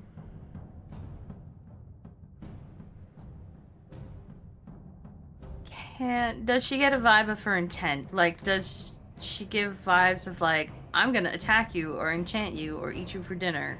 So her hands are out to the side. You don't see any weapons, and the intent of hostility is certainly not there. but you would certainly get some quiet confidence emanating from her to the point where it's unpleasant. She seems to exhume the aura that nothing here can pose her a problem or be of concern. But hostility, no, none whatsoever. Anything else you wish to know? Since you crit the insight check. I'm trying to think of what to ask. Do you want me to come back to you? Yeah. Okay. Eggle, you stepping out, you begin to glance over this finely decorated woman. And there are a few tales from the northwest of something about a group of individuals who worship the sun, who decorate themselves in gold and supposedly have a temple or a church or a ruin that they operate from. But it's far to the northeast of the Ashen Wastes. This individual is far from home.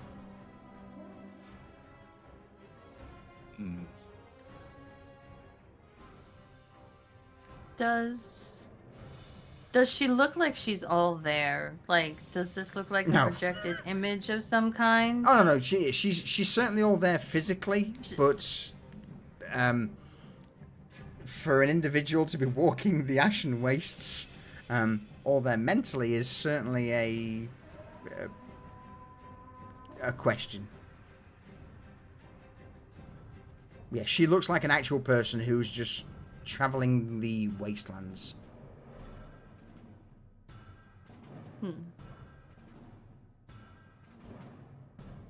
Goblin, this far south? Interesting. Javera, a pleasure to make your acquaintance in such inhospitable landscapes. Who do I have the pleasure of addressing?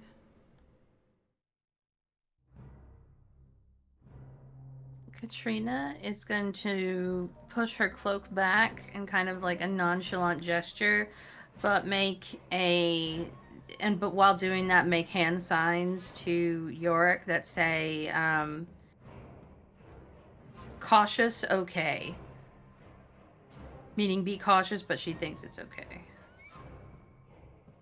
And then she speaks up and says, I'm called Katrina. Eggle's going to pop his hand up. Eggle. And he's actually going to be looking at the ground around her. Just... Okay. Anything particular you're looking for? her shadow. You fucking arsehole.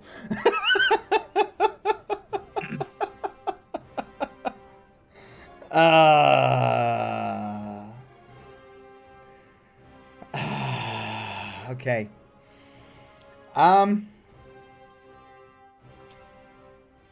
There is a slight shadow, but not like yours. It seems almost as if it feathers out towards the edges. And it also seems as if there's not just the one directly from the sun, but a second slightly faded shadow that seems to just go to the left or right. That goes to the right of her, roughly about 50 degrees. But very difficult to notice. It just seems as if the ground has darkened ever so slightly. Like a second source of light is a second faded source of light is casting said shadow. All right, so here's the big thing, is she's standing still. Yep. Are her shadows moving? No, the shadows are stationary.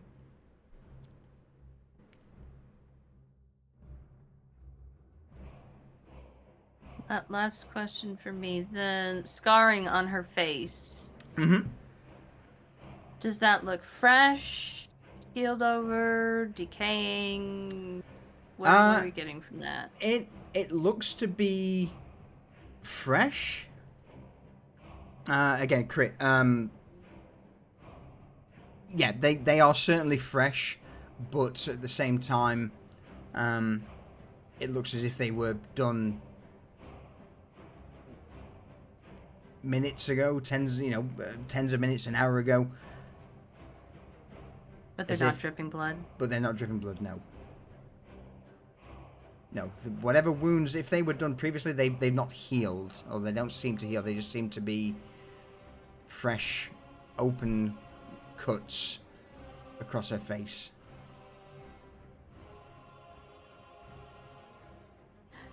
Is there anything we can do for the wounds on your face? Eggle here is somewhat skilled at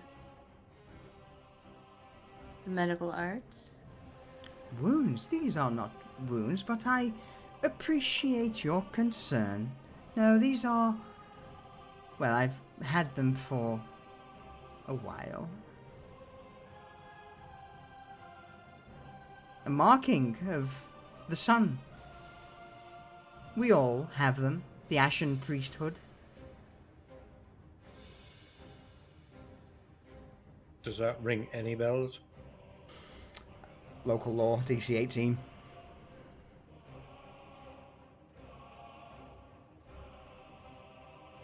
Can I roll again now that she's said the name of the order? Sure. Okay.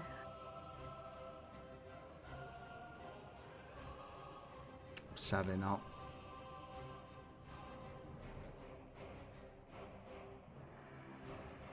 Nope. The Ashen Priests. Bit far from home, aren't you? She tilts her head to the side slightly. It's almost bird-like. Before taking a few steps forward, her arms still out to the side, completely non-threatening at all. Yes, I am far from home, but, well, I walk the path behind the light, and, well, where I walk, the sun follows. So one could say I'm always at home.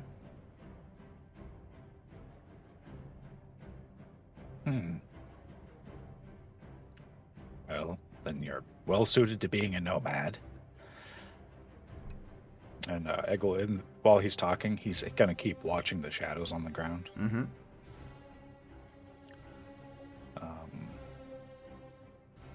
Give me a... And Go on. once the shadows are like, because she's walking a little bit forward, like, do they seem to be casting further from her than like should be?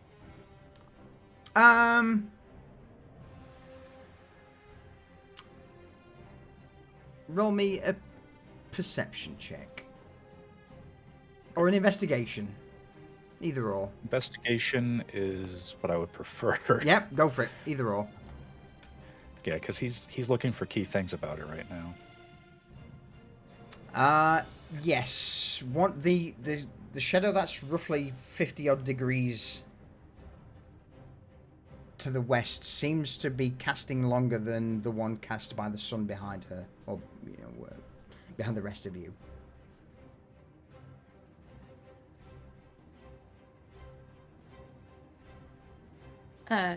Katrina's gonna make another change hands with her torch and use this opportunity to make another hand signal to Yorick that says "Join us?" ? asking him to get out, come out into the road. Yorick will... I'll move up. While everything's moving, like, Yorick's coming over, Eggle's gonna kind of like put his hands behind his back, almost like he's just kind of he's trying his best to be surreptitious about it, but we'll see how that goes. He's gonna try to just kick one of the stones that's loose on the ground, like into the shadow that's being cast towards them.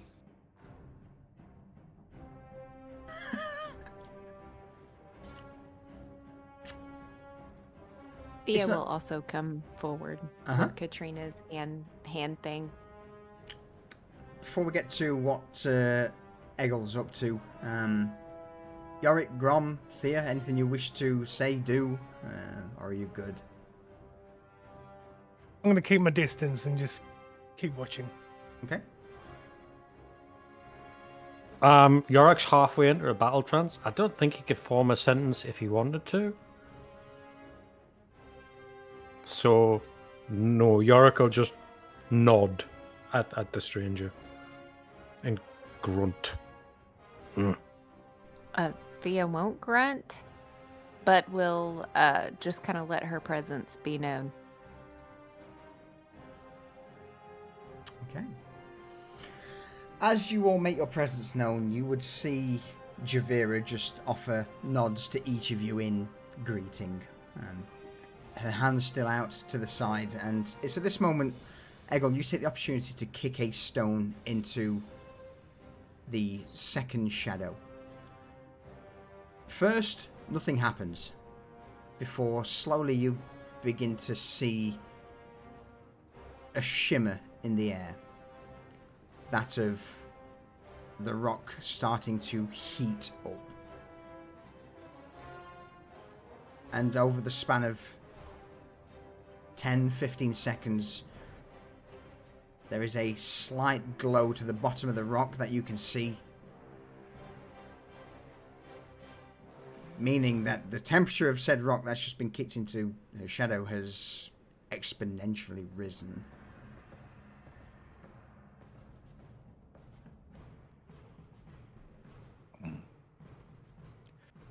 And the area that we're in, like, there was a path we came from, there's the path that she's coming from. There's no other like diversions from here, like other routes, right? Not easily traversable routes. You could climb onto cliffs and go a little more cross country to get towards Lantern Deep, but this is the flattest ground, the one of the more well-worn paths towards the settlement.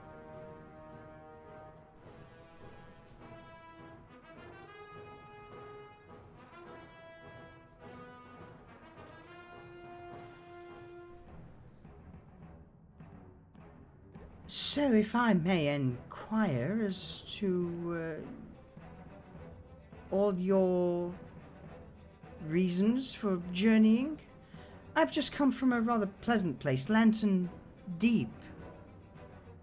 Folks there are rather accommodating.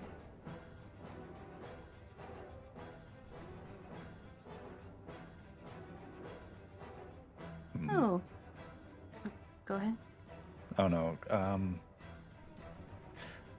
While they're talking, can I attempt an arcane lore check about the shadow and like that phenomenon and see if anything comes to mind? Sure.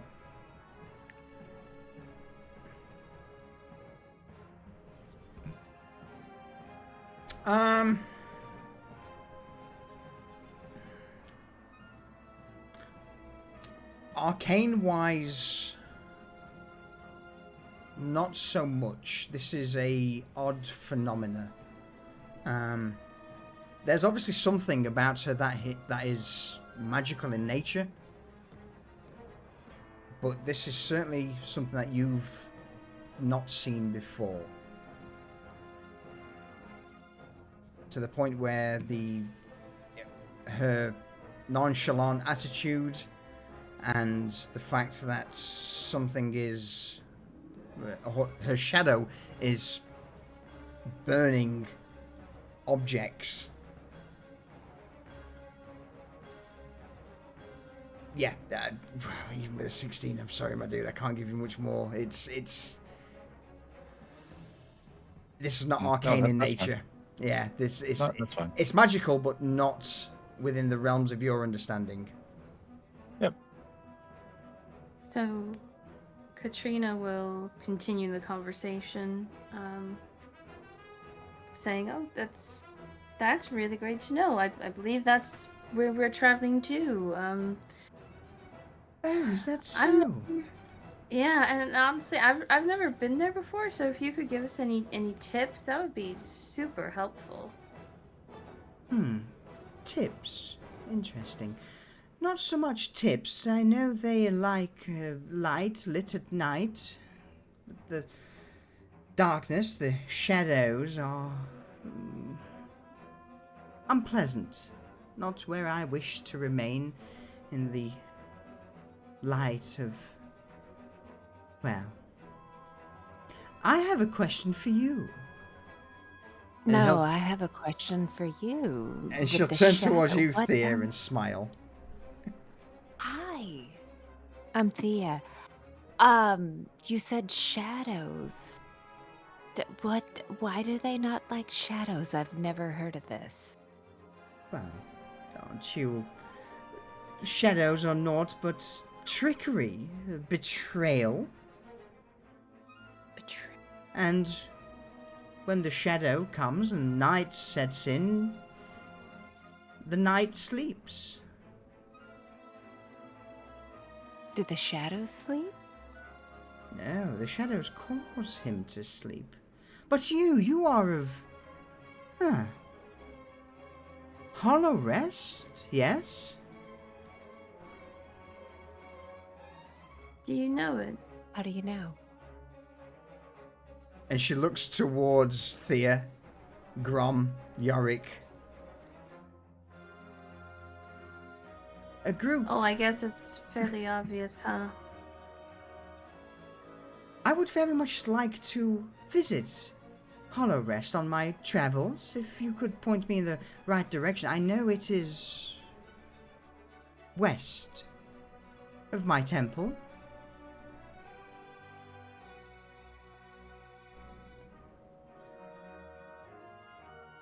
Where's your temple?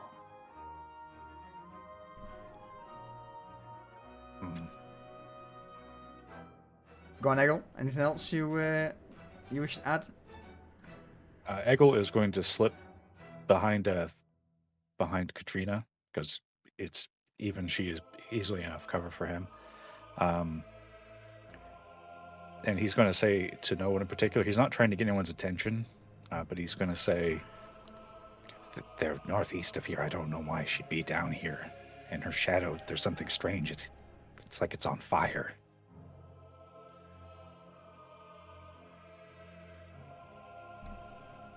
You wish to know of the Temple of the Sun? Believers, perhaps? You wish to embrace the sun-cursed night?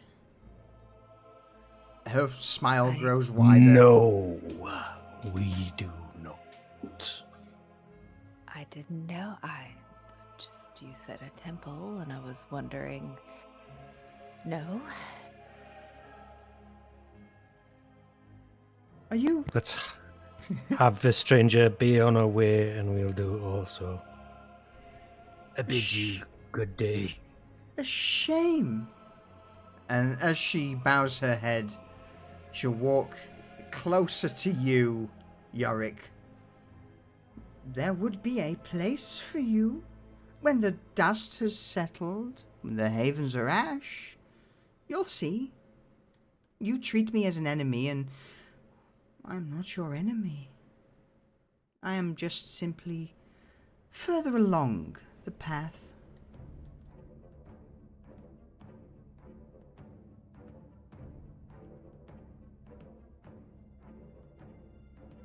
Your path is yours and yours alone. No. Sadly, we cannot tread it. No, the path I tread is the path for all. Come with me. I mean, maybe not now, not yet, but perhaps when your hope fails, when your friends are dead and the sun won't rise, come visit. And at this, almost unnaturally, she's made her way closer to you, Yorick. And for a brief moment, as this second shadow washes over you, you would feel an intense heat. To the point where, almost blistering the skin.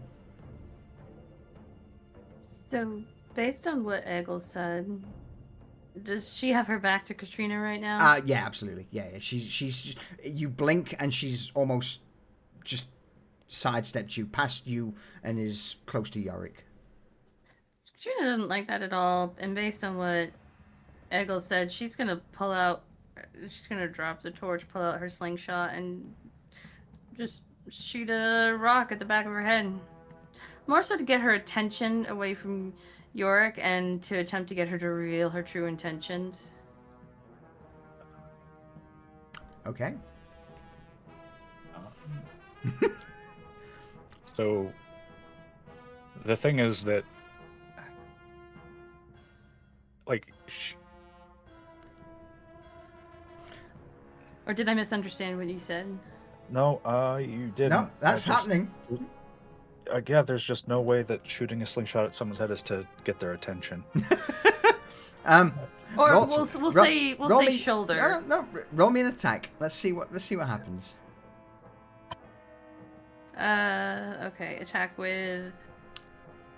Do you have a slingshot? I do. Awesome.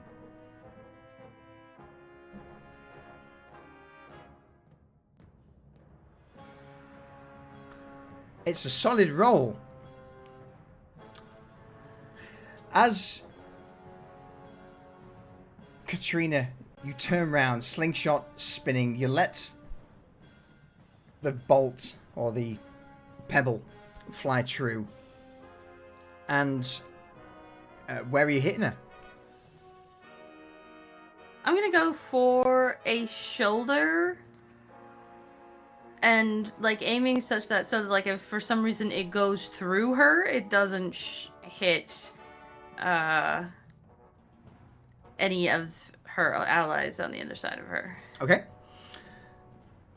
The pebble flies out, cracks her in the shoulder, and Yorick, within a foot or so of you as she stood there, you just see her lurch forward as this pebble impacts on her shoulder. Roll damage.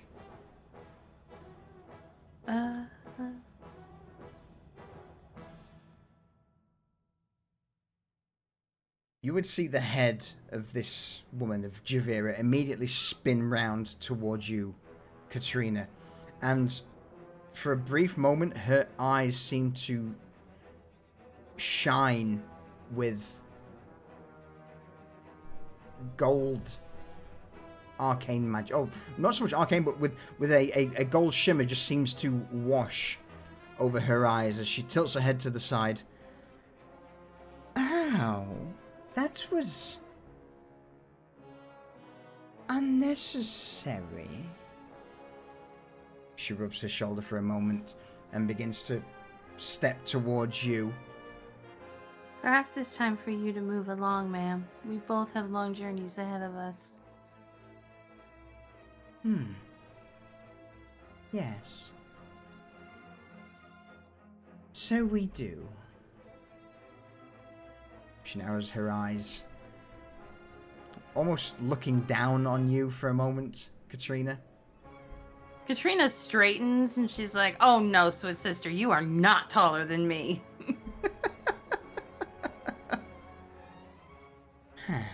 Quaint. Oh well. I wish you all a pleasant and safe journey. She rubs her shoulder once more, steps away from you, Katrina, glances over the rest of the group.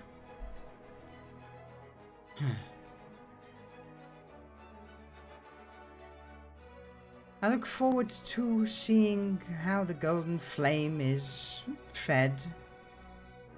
One day, though, there will be no more shadows. Only him And she'll turn towards you, Yorick, before setting off. If you ever wish to be in the presence of someone more appreciative, seek out the Temple of the Sun.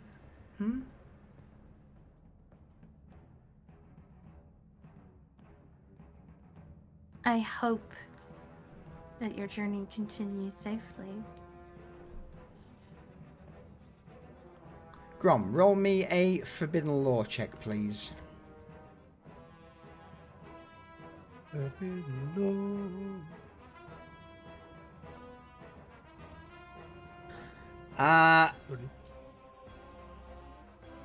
The bones in your pouch are almost moving of their own accord, as if trying to get out. In that case. Boom. Javira starts setting off away, her back to you all, as Grom, the bones... Do you reach down, do you open your pouch, what do you do? I take off my pack, put it on the floor, and tip the bones on my pack. The way they fall is very reminiscent of when Kargoth sustained his wound. That of the withering in full effect. Or there is something about this woman that the Guardian Bones is trying to warn you of. She is dangerous. Mm-hmm. Maybe, or not so much, maybe not she is dangerous, but there is a danger.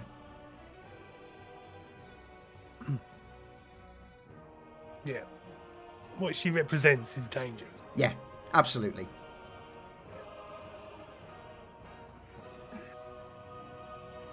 Do you fight with that 17? I'll send you something. Okay. I hope it's a reason to kick her butt. Though I suspect she'd kick ours.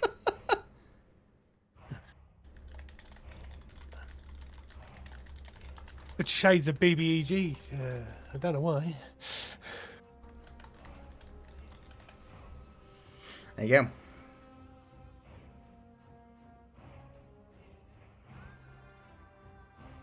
Yeah.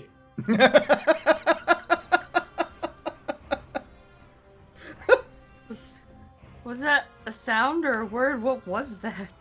That was Lee saying shit. Shit.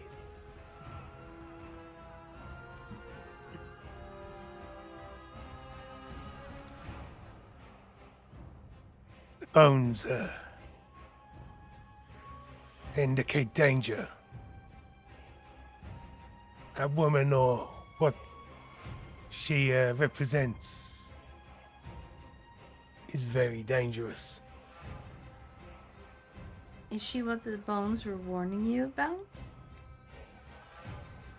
And if she's dangerous and she's coming from Blanchard Deep, what are we going to find? Let's find out. Come on. All I'm saying is she wanted Yurik, and maybe this is the challenge that Yurik has been needing all along.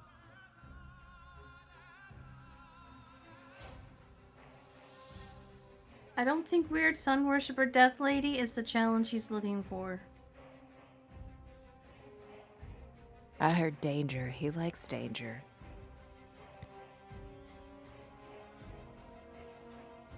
Whatever that wasn't natural. Very much not. The only time I've seen the bones act like that is in the presence of the soul of the God Titan.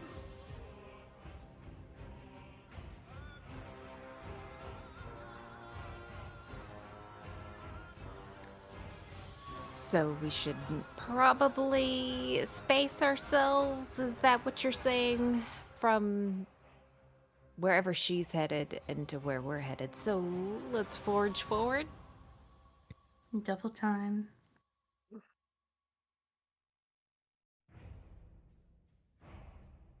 Okay, but we'll have to wait till nightfall anyway. Let's keep a good watch around us while we're moving. If your bones were that worried about her, I would imagine she's the greatest danger around here right now. Well, did you not hear her say about the shadows and how, like, at night that they're a little bit more...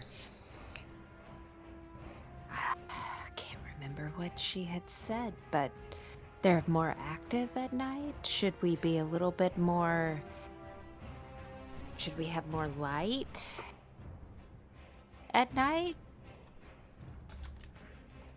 Let us move to the meeting point and observe Lantern Deep.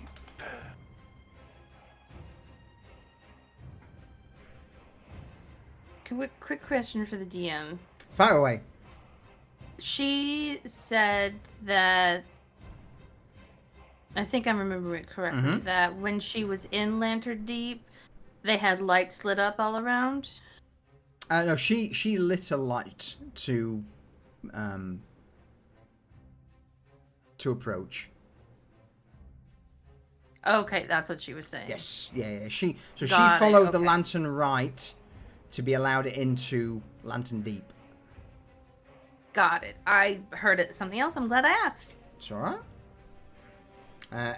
Bear with me. Hold on, folks. Welcome in, Raiders. Elate, thank you for the raid. As always, it is appreciated. Welcome to our little dark corner of Twitch. You've just missed the party have a interaction with someone they don't like. Fancy that. I thought she was rather cool myself, but you know, what does the DM know? So yeah, at this moment, as you're having this conversation, Javira is currently making her way in a somewhat northerly direction. You begin to watch as her silhouette fades into the heat of the ashen wastes. What are you all up to? Trying to calm down.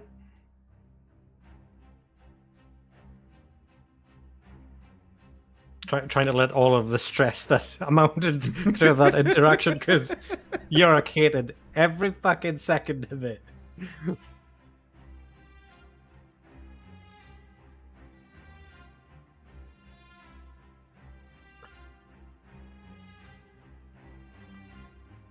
Any other questions from that interaction? Where would be, so if we're going to be scouting and kind of watching to see if anything weird is happening, where, with them being kind of in caves, where would be the best vantage point for us to kind of look to see, like, because I would think now that we know a little bit about, I'm assuming Eggle's going to share the whole shadow thing with us, where we can see and kind of peer in to see the shadow of the individuals that are in Lantern Deep.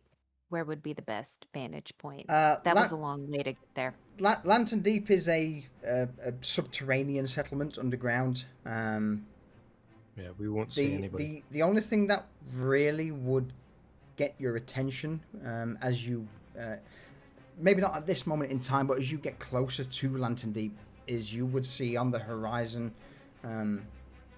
a somewhat darkened shadow crossing the landscape slowly, but noticeable. The clouds would be, in fact, let me rephrase that. There would be clouds on the horizon.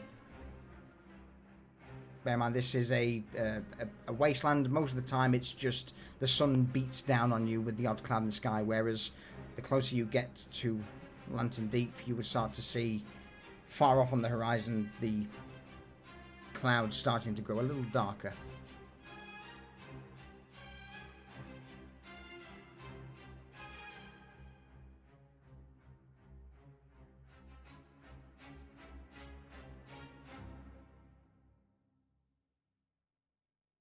Katrina, Yes, Grom. would you be able to make a drawing of that woman's face? Oh, absolutely. Then whoever's on silent vigil will know to notify us if she appears. Just wish there was a way to get a message back to them. And Katrina's gonna go into her pack and pull out a piece of. She carries around. Most of the time, she draws on like vellum or hide, but she does have a few scraps of paper with her if something important happens. And this time, she pulls out one of those pieces of actual paper and her stylus and begins to sketch out this woman's face, the jewelry, and the scarring on the face. The salient features.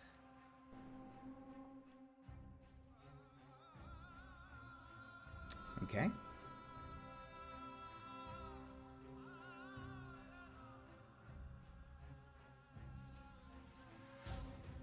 Anything further anyone else wishes to do, as Katrina's currently sketching out a portrait of Javera? I'm probably gonna have to calm fucking old the old Bonds. beast of burden, yeah, old Bonds, because he's probably stressed out about the whole occurrence. Yeah. In fact, roll me a animal handling check, please, Yorick. Now, you get advantage because of your camp activity of calming beasts. I'll just roll it again. 12. 12. Absolutely. During that entire conversation, Bonts tried their best. This giant emberhorn beast of burden was wide-eyed, shaking with fear. The only reason it didn't run off was due to the fact that you were close by. What did you do to calm him down? I don't know if it's more for him or for me to calm down. We just have a moment, you know? Like, I just grab his big head and I just give him a big head hug. And it just helps us both calm down. Like, I'm coming down from the adrenaline dump and him just stop shaking. I'm like, okay. All right, we're all right there. There's a good lad. There we go. The emberhorn starts to calm down. Eyes no longer wide as it just nuzzles up against you. Bear in mind, at this point, it's got these two giant wyvern wings, wyvern tail, backpacks meat splayed over it. Probably couldn't run if it's at full speed if it tried, but it's not a problem. You calm him down. Anything further from anyone?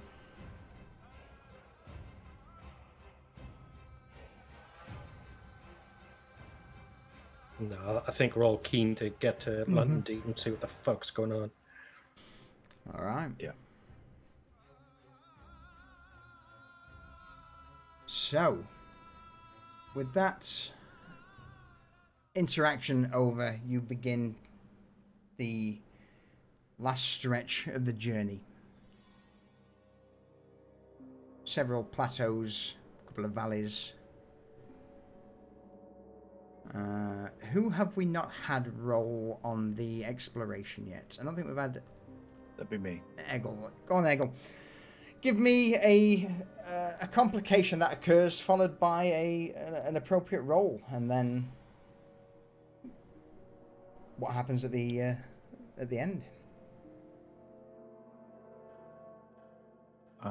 Well, coming back up this path, thinking that we had perhaps gotten past the complication that Yorkie pointed out, the lava flows. There is one particular spot that is more, I'd say, brittle. That is perhaps in the. It's not normal.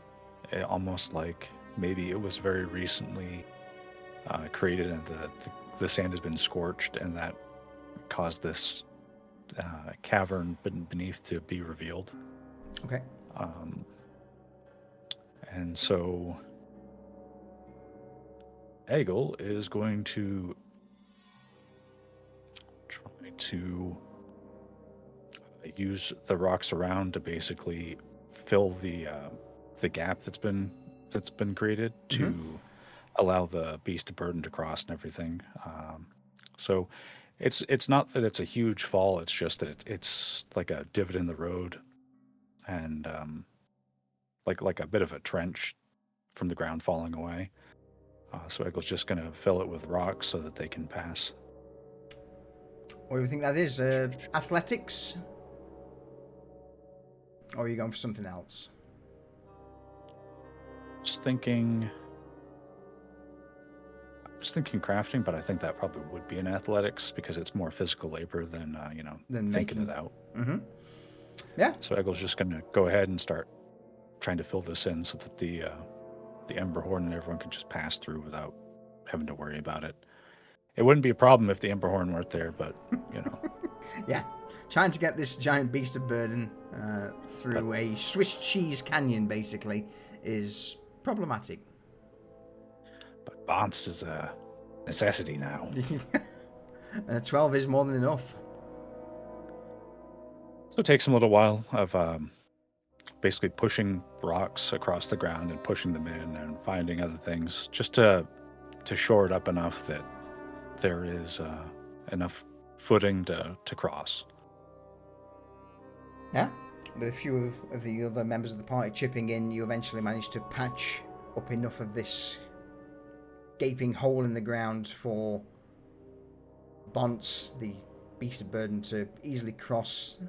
Granted, the wyvern wings you cut off earlier seem to dangle at the side down into this impossibly deep hole, but no problems, no issues. Bonce crosses, Grom, you two, Thea, Katrina, everyone managed to make their way easily, and the journey continues. Now, as you reach yet another plateau in the Ashen Wastes, you see what appears to be a large dip, a canyon, that then begins to rise up to the mountains that separate the Ashen Wastes from the even more inhospitable wasteland beyond. Though down at the bottom of this valley, a large open area seems to be surrounded with a makeshift palisade. A couple of wooden huts and buildings dotted around, the main two landmarks being two ruined brick buildings. In fact, Yorick, what are these two brick buildings? You could probably point them out from your vantage point looking down this canyon into the entrance of Lantern Deep. Yorick's going to go point to the left one and goes, "What's the smelter? What's the forge?"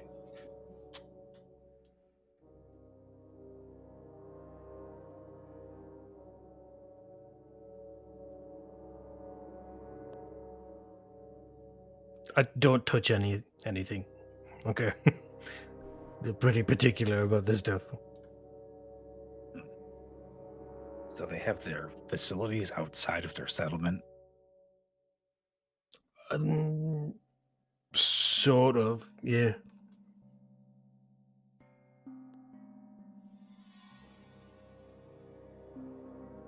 I think these are more ceremonial than Anything else? As you begin to descend down the canyon, you would start to see that, as Yorick said, these are definitely more ceremonial or historical in nature. These two ancient buildings, stone in nature, dilapidated.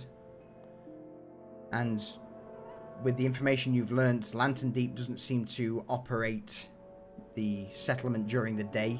And lighting a forge and making all of the smithing noises at night is practically suicide for a haven.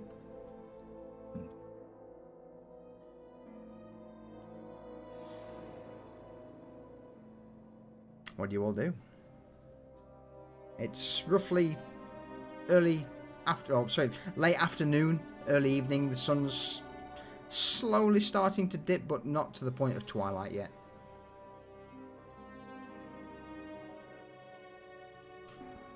York's gonna plunk his ass and goes, "We wait." Yeah. And just find a spot to tuck in out of the sun and wait. Can't get it anywhere. Portcullis is closed. Well, that's all we can do then. And Eggle's going to start scooping up handfuls of sand and using his little tricks to make more glass spheres. Nice. He's going to make 4 more and just start rolling them over to Thea. What are these? Well, for out of character, they're about the size of like a billiard ball, and they're just hardened glass. Paperweight. Well, you're always struggling to find something to throw at someone.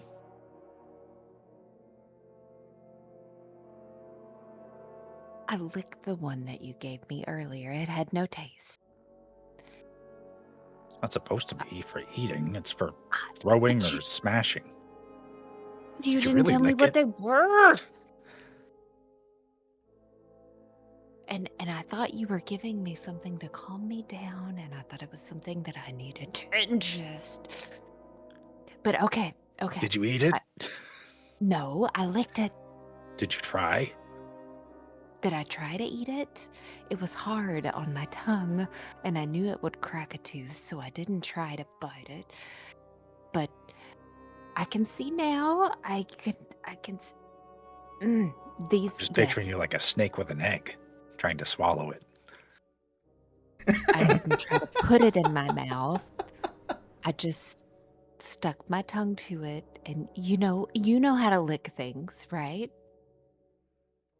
Do you lick anything that anyone gives you? No, it's just because Eggle gave it to Yeah, me, no, and she he was does. talking about giving me a sedative, and I thought maybe it was coated on the outside and that it would calm me down. But I'm about to crack this over your damn head, Katrina. You're more like your mother than you know. Only you have the power to control your emotions and how you react to them. Listen, I- I don't just lick anything I- that comes you- in my presence, like my mother. I don't know, you just licked a ball. Yeah, when presented with balls, you lick them, apparently. It's because it was Eggle's balls. Eggle. Oh, No, okay. no, it's because he was talking about a sedative, and Okay, let's do This a has little gone- breathing exercise. this has gone way too far. This Thea, has gone way too just far. deep breath in. I have 3 glass balls in my bag now. Is that right, Eggle? You have 5. 5. And they are like it is very much like a billiard ball made of like not like tempered glass, but it's glass that if you were ever to just need something to throw, like pitch at someone for one of your attacks, they would serve that pretty well. Yeah, absolutely. In fact, it'd probably be horrendous for whatever you hit with it because it's literally glass. And it would shatter, like, every time. I really wish, Eggle, when you started presenting me with your balls, you would have told me what they were for. That to not lick them? You felt he had to specify not to lick his balls? He was talking about a sedative before. Like, how does no one understand? All right, just calm down. And Eggle's going to go into his bag and actually find some dried herbs that have like a calming effect, but not like narcotic or anything. And he's just going to give him, there, just chew on that. Make like bonds and just, chew on that and you'll be fine. So I can stick this in my mouth now. Yes, this actually is supposed to go in your mouth. Stick it in your mouth and chew it. Can you shove some of this in Katrina's mouth and shut her hole, please? Well, I try to help, and this is the things I get.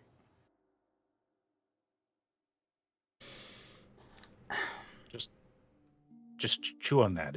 It'll help. It'll help. Thea's gonna chew on it. Just be careful not to break your balls, and then Katrina just walks where the rest of the group is. She's just done with this conversation. Thea's gonna clench her fist because she's holding back every ounce to throw one of Eggle's balls at Katrina's face. Can we stop saying Eggle's balls? Goblin balls. Goblin balls. And on the note of goblin balls, we'll call a quick BRB there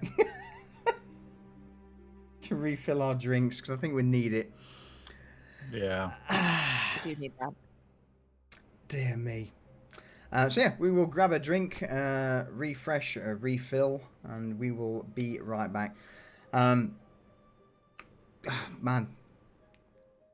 thank you for the raid once again, the LH. I appreciate it. Welcoming everyone for those who have stuck around for the craziness. You're not wrong, Durs, but yeah, just to give everyone a refresh on this campaign. This is our a new campaign that we've started recently called the Cradle of Ruin. The setting is the world that we're in, a place called Lorenthar, is on the cusp of breaking apart. It's a world that's slowly dying. The gods are long dead. Or should I say the god titans are long dead.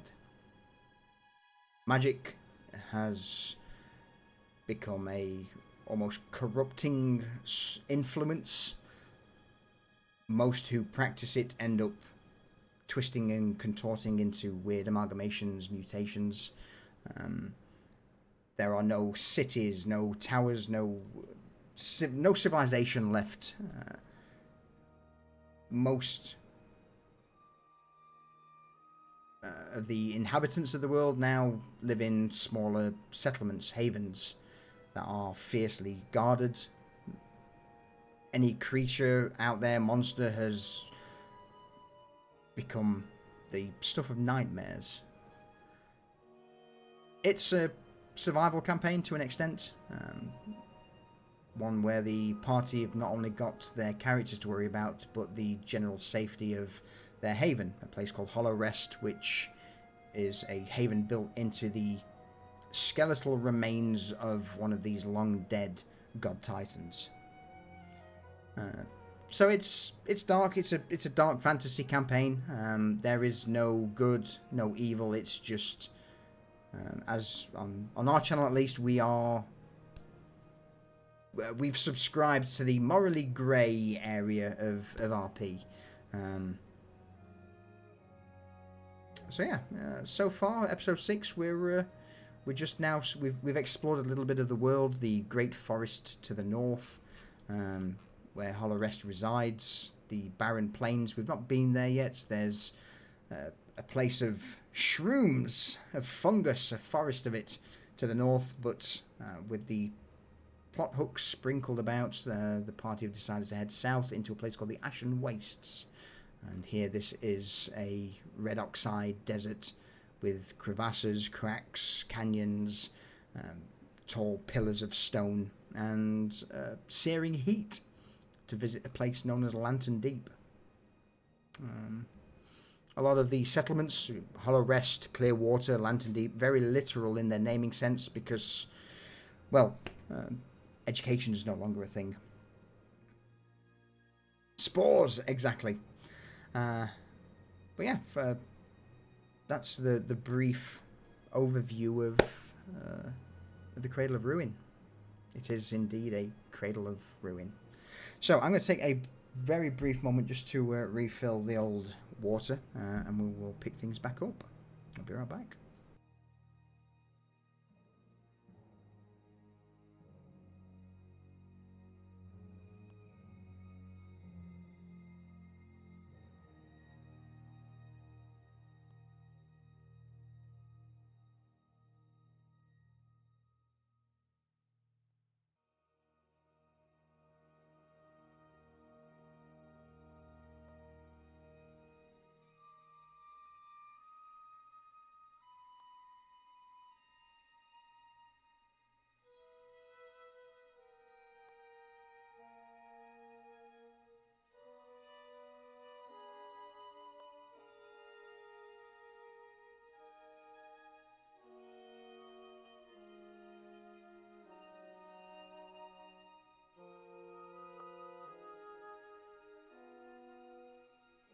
I'm back.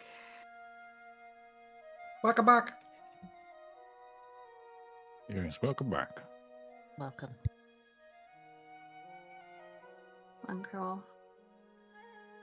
We're having a heat wave here, and it's just way too hot.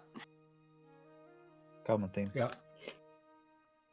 34 degrees. Ew.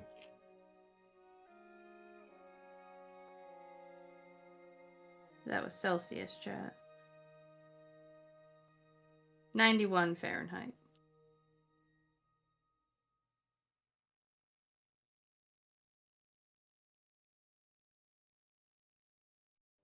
We're at 90.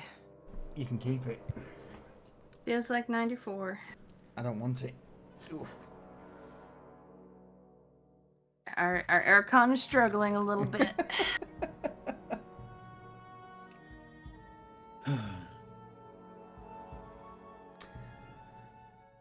High. Oh, sugar. So, annoyingly, these soda stream bottles have got like a little cup at the bottom, whereas if you dip it in water, it seems to contain it. So I've just gone to have a sip of water and poured water all over me. Way, dickhead, Yeah, pretty way. much. All right. With us being back, you begin to set up on the an overlook that looks over the canyon leading to Lantern Deep. Below, above table, I'll give you a brief overview of Lantern Deep. Obviously, it's a subterranean haven that's founded in a cave network rich in various metal veins. Several generations of inhabitants have forged a community around their shared hardships of mining, an appreciation of durable crafting, and a practical outlook on trading everything that the mines provide. Lantern Deep itself, though, is a small haven similar to Hollow Rest, roughly a population of, again, around 150 to 200 souls, mostly of dwarven heritage. The haven itself is surrounded by a dry moat, a ditch, basically, with a spiked wooden palisade that surrounds it to deter most of the wasteland predators. Saying that, though, the people of Lantern Deep live in the mines and not in this small settlement that's above it. There's only a few wooden structures that is occasionally used for traders, which Yorick, you would have no doubt seen. When they're expecting something, there may be the odd person who would tend to these wooden huts above ground, but most of the time, in fact, if I remember rightly, I think you know most of the details about this. So this is no doubt something you would or could just inform the party of if you so wish. Yeah.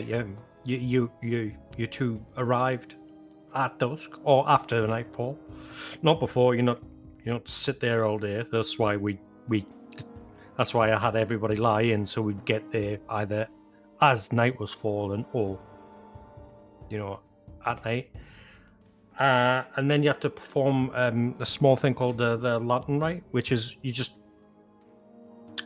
light a small flame, and you have to make sure the flame burns undisturbed, without aggression, and just wait and eventually a guide will emerge from the mine entrance, bearing their own lantern to escort any visitors inside. And you're not to talk until you're inside the tunnels. Conversation is not permitted until inside the tunnels. So I'll just be like, all right, make sure everybody's quiet. That means you there. Just shut the fuck up for 5 minutes till we get inside, okay? Why is it always me? Like, Katrina just sits here and rambles off about just all these kinds of facts. Yeah, I'll be quiet. Good. All right, so we just light a torch, make sure it's nice and clean fire, not flickering. We got a clean torch? Katrina hands you the one she, or maybe Grom has something better. No, your torch will be fine. I'll get Rune to light it. Okay. She hands her torch to Yorick. It'll probably still work. It was only lit for a little while. That's so Grom's going to clean off any soot or anything, so we don't get any sparks or sputters from the flame. So it's just going to remove any singe and then just be like, all right, yeah. That'll work. Nice clean flame. And we just wait. And then they let us in, and then we'll be able to talk once we're inside. Once you're inside and the doors are closed. In fact, nobody say anything until they do, okay? Got it. Span of the next few hours, daylight starts to turn to night. And as twilight takes over, Yorick, what do you do? I start signing to Grom to light the torch as soon as it's true night. I lift Rune up to the torch and he gives a little puff of fire, which is more than enough to make the torch roar to life and burn with a very even flame. And I'll stand just out in the open, in front of the portcullis, and just wait. Torch held high above my head, so it illuminates me and everybody around me. It doesn't take too long. 10 minutes. Now, granted, 10 minutes stood in the wastelands in the dark with a torch above your head is not exactly a walk in the park, and no doubt nerve-wracking considering how Hollow Rest deals with the night. Yeah, I hate it then, I hate it now. But eventually, from beyond the portcullis, you see a growing light starting to emerge from beyond the palisade. followed by what sounds like birds chirping, or at least almost like a whistling chirp.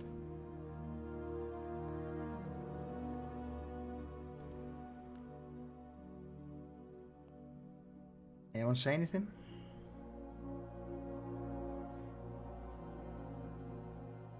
No, Fucking hope keep not. silent. Damn it. Tried to get you there. In the silence of the wasteland, apart from the odd core of a creature far off in the distance, eventually you begin to hear the sound of chain being pulled. Portcullis begins to rise as an individual, a short, stout dwarf, lantern held high, looks over you all, offers you a single nod in the darkness, turns his back to you and begins to make his way through the wooden shacks and ruins of this furnace towards a large, gaping, cavernous entrance. The mines of Hollow Rest. Do you follow? Yes. Yep, a doodly. All right.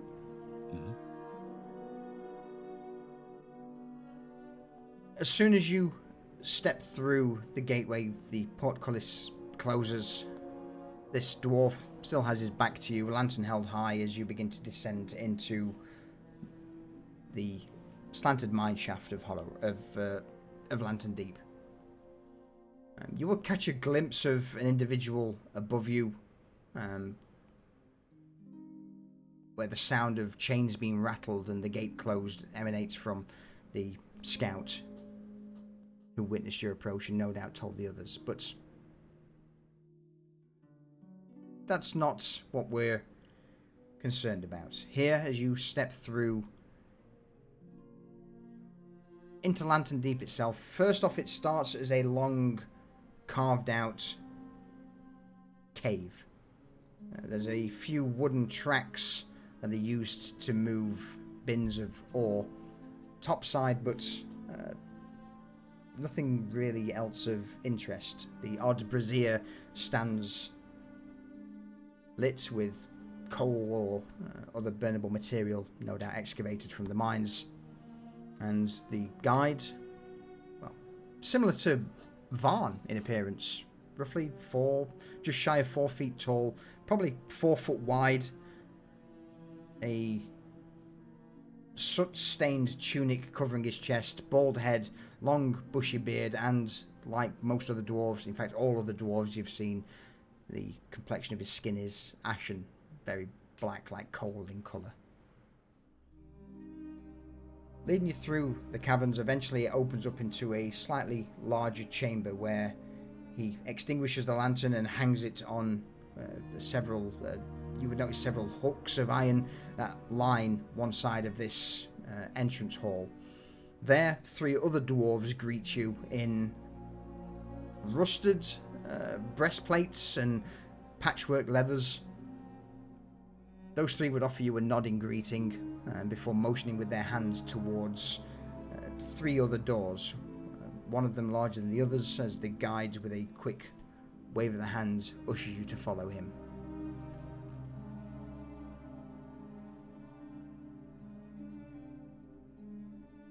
Still, dwarves are silent. And by extension, I guess, so are you.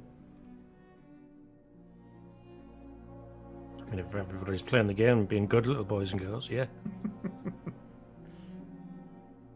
Stepping through this central door, you would see that it's framed by scaffolding, wooden scaffolds that seem to just built into the walls.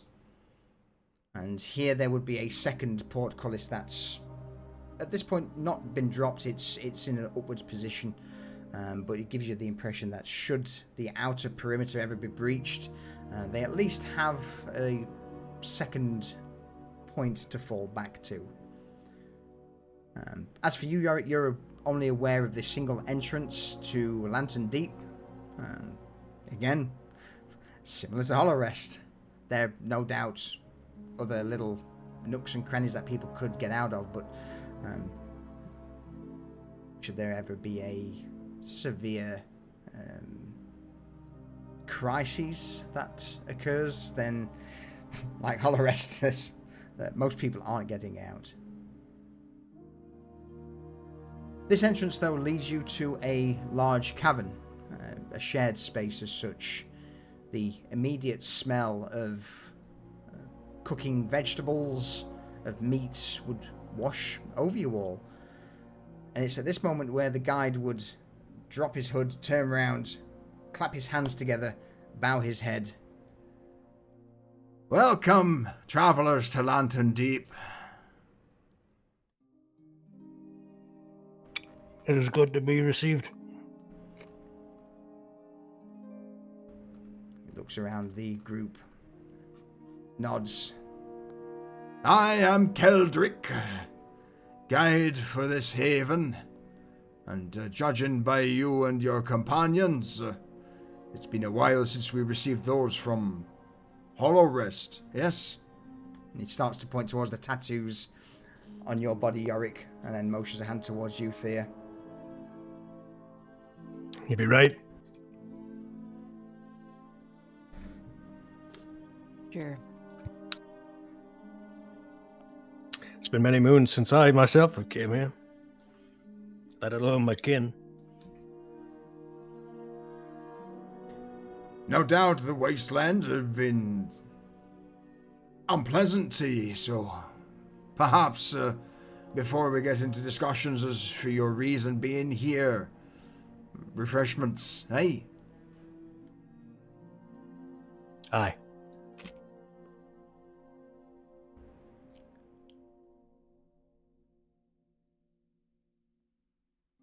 It will begin to lead you all through this central communal cavern towards a large chamber at the back. And as was mentioned by Katrina earlier, you would see that all of the houses here in Lantern Deep seem to be alcoves carved into the rock.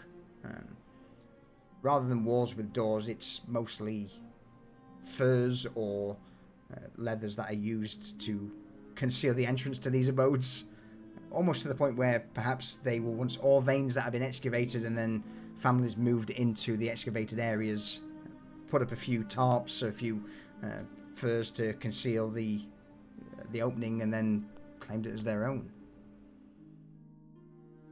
Above you, this central communal chamber seems to rise high, and yes, there would be a few fires roaring, a few braziers, a few torches to light the area, but the main thing that would get your attention is the higher up you look, this orange glow from the fires starts to turn to that of almost a gold like colour, and at the very top of the cavern you would see specks of gold light, easily 50, 60, maybe even 70 or so feet above you all.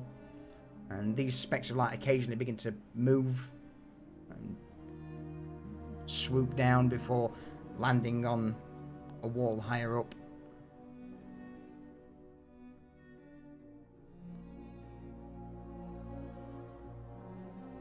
Does it cast shadows on individuals, and can we see those?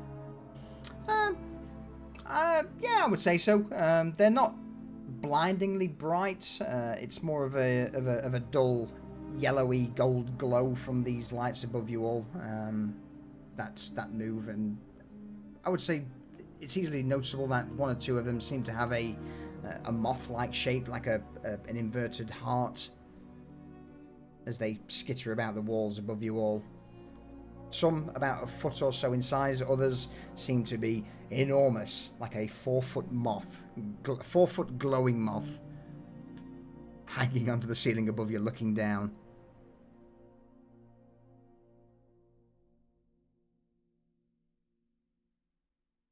Impressive, aren't they?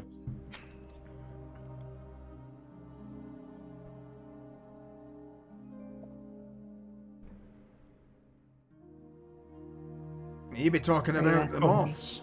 So go on, Grump. Or Thea. Grom instinctively grabs Rune and just keeps him in his hand. Smart.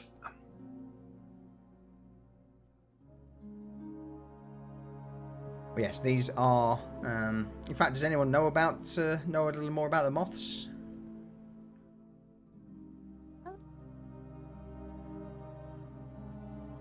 Maybe.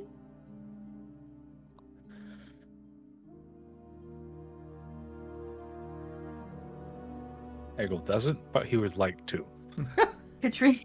Katrina will pipe up and say,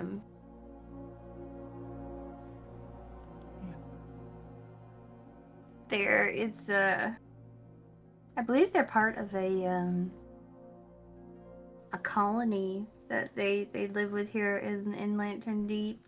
They're kind of revered, like I told you before, and I think it's like they believe it protects the Haven, which is kind of cool. And that the moths lead lost miners to safety, I think. That's what I can remember. Aye, well, you've certainly hit the nail on the head there, lass. It seems that the old slab of meat he has been here before, so do us all a favour and leave our friends be, eh?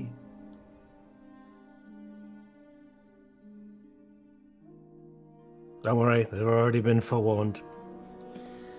Excellent. Well, in that case, come, sit by the fire, grab fresh meat from a few of the critters down in the mines, and treat yourself to some fresh spring water. Once that's done, I'm sure we can get down to business and see why you lot are here. In fact, you're not the first visitor we've had recently. So, you lot here for more weapons, perhaps? You had a recent visitor. Who was that? I mean, I'm not entirely sure of the details, but, and with that, he pours a few cups of water, reaches into the fire, takes a skewer of some questionable meat. It's white in colour, a bit charred around the edges, but you've no doubt ate worse. We'll take one. And if you can give me a minute, I'll go and get Durek. He's been, you know, Durek. And he points towards you, Yorick. If you said you've been here before, you know Durek, eh?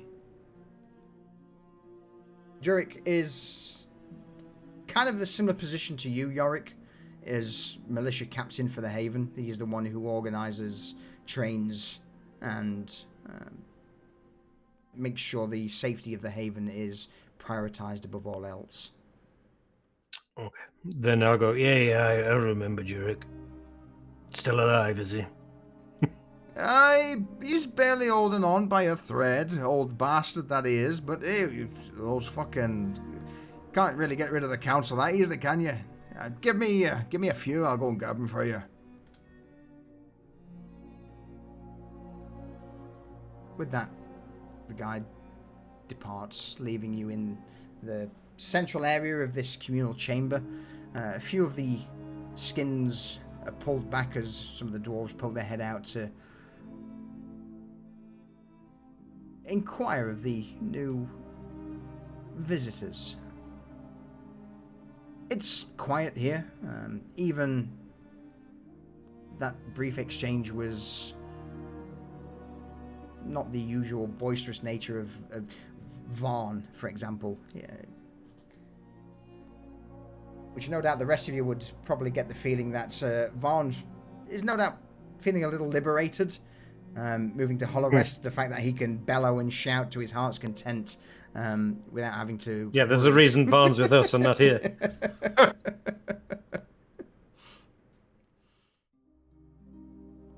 10-15 minutes pass. no one really comes to speak with you, but you are acknowledged by the residents, and you are left in a somewhat open area. A few of the other militia guard just watch you cautiously before eventually this old, haggard dwarf begins to make his way down one of the small chambers towards you. White beard, plaited, several scars crisscross his features, and as he locks eyes on the group, a big grin forms. Well, bloody hell. Yorick, it's been a while since you last graced these halls with your presence. Yeah, well. Doing your job now at Hollow Rest. I dare say that you no doubt learned a few things whilst here, eh? Chuckling, he I'm the best. makes his way over, plops down on a boulder that's been smoothed off at the top to act as a stool, and looks over the group. Derek, a lantern deep. Dude, I have the pleasure of doing business with today. Introduce yourselves. Thea. Katrina.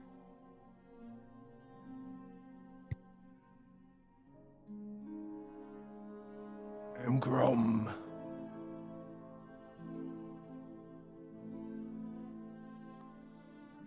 His eyes scan over the group, nod, before focusing on Eggle, an eyebrow raised. Didn't expect you, Lord, at Dolores to be having one of these little scrap bags with you.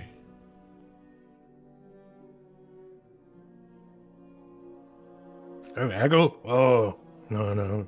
He's different. Yeah, he's useful. So then, there you go. Go on, you wee little shite. He motions a stubby hand towards you, Eggle. Yeah, I know to do more than just scurry in the rocks and steal things.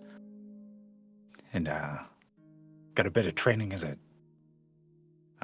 doctor would be a strong term, but I'm good with medicine and everything else.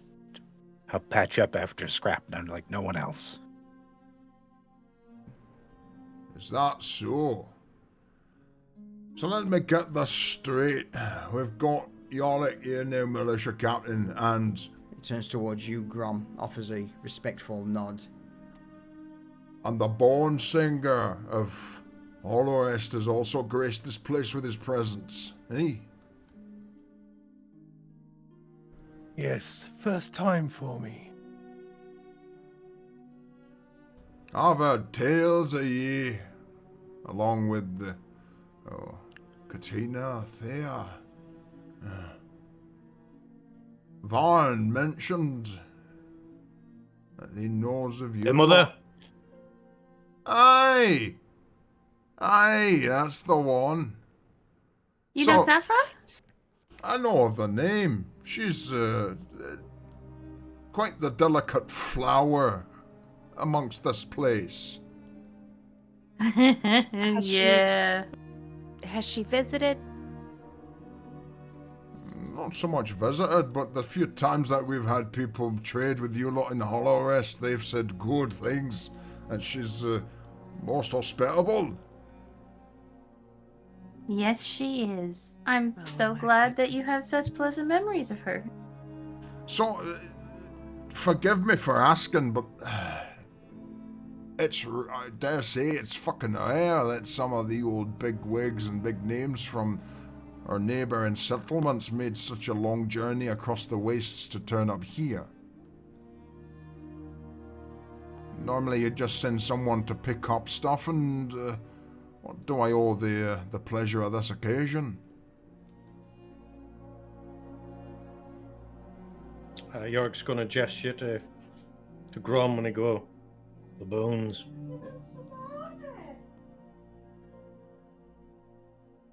He arches a brow.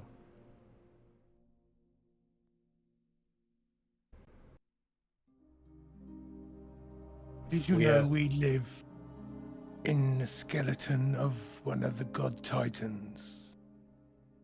I not seen it myself, but I'm certainly aware that. Go on. This skeleton provides us with a certain amount of protection from the greater world. And whether it's presence or consciousness, it gives us insights into what's going on in the world. Alright.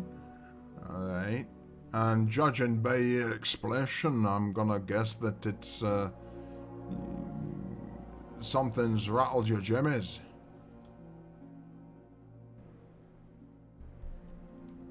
It turns towards shadow.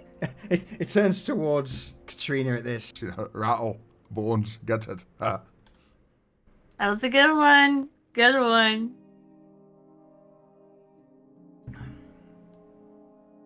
Glowing shadow, you see. I mean, I can't say that I'm too familiar with any growing shadows. How about your visitor you had before we came? Visitor? Oh, you mean the, that sprightly lass in the finale? Yes. Oh! You should have seen that. She wanted all of the gemstones, pretty much most of the decent-sized gemstones that we had here. And in return, well, look at this. And he'll nudge you, Yorick, as he reaches into his pouch and takes out a gold chain. That thing is pure. Absolutely pure gold. Not something that we could refine here. The temperature's needed to get it this clean. Look at the shine on it. Yorick almost backs away in revulsion of touching it because he knows it's been in her presence.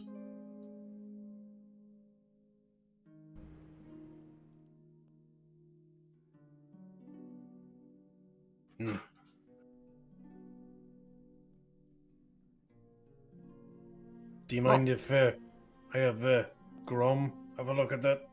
Aye, by all means. I mean, each of the council members got one, so fill your boots. You're not going anywhere, so I can't see you running off with it. And with that, he'll extend this gold chain towards you, Grom. I take it.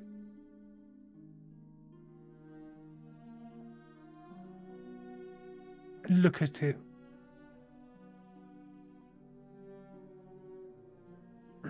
And then reach into my robes and pull out my bag of bones. Mm-hmm. I squat down and hold the necklace up in between my fingers and my thumb. So it's basically like an open circle now. Mm-hmm. And tip the bones through it and let them drop on the ground.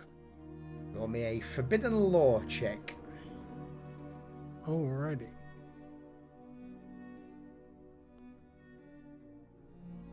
Just bear with, I've got a cat that's being a pain. Come on, no whammies. As they do.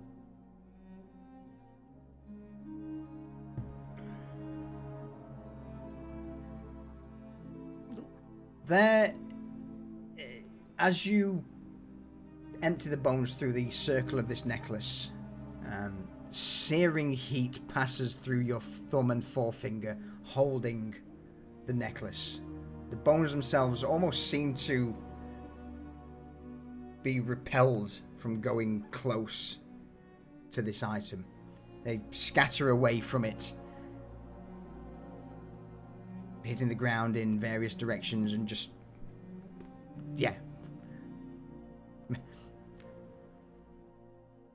There is a brief whisper as wind from the wastes echoes down the entrance of Lantern Deep. A soulful, mournful wail. That of ill omen.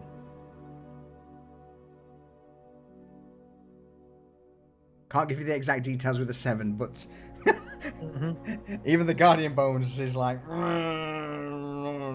happy with that.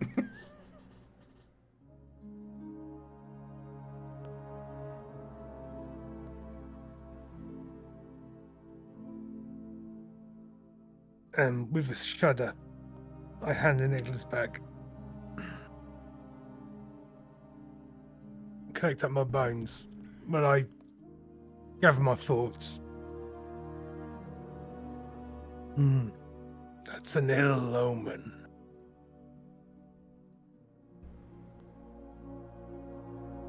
I would be careful with handling those things. Nothing good can come of it. Well, I appreciate you're just jealous. I can see it, but I'll take your warning to heed.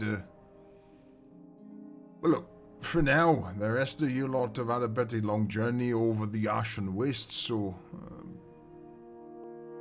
perhaps you'll want to get your heads down. We'll feed you water, and then we can get to discussing business, because no doubt you've crossed that wanting something or wanted to share something.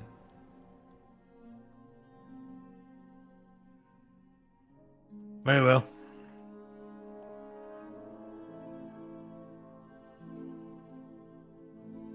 Seeing that it doesn't appear to be something urgent, Jorik slaps his thighs, rises from the small stone stool that he's perched upon, glances over you all.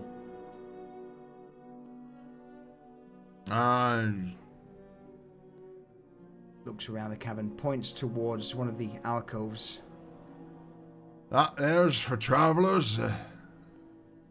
Normally we'd put you through a little bit more of the ringer, but, well, since we've got some big names from all over here, I dare say the main thing that we can do is offer you our most heartfelt hospitality. Couple of rules. Don't disturb the moths. No shouting or balking across the caverns. Your voices travel. You say something. In fact, to be honest with you, even this conversation has no doubt been... He looks around and sees a couple of heads poking out of the leathers and fur tarps. See, you got no privacy here, so if you need to take a dump, then, well... Motions towards one of the smaller chambers that shoot off to the side with a knowing nod.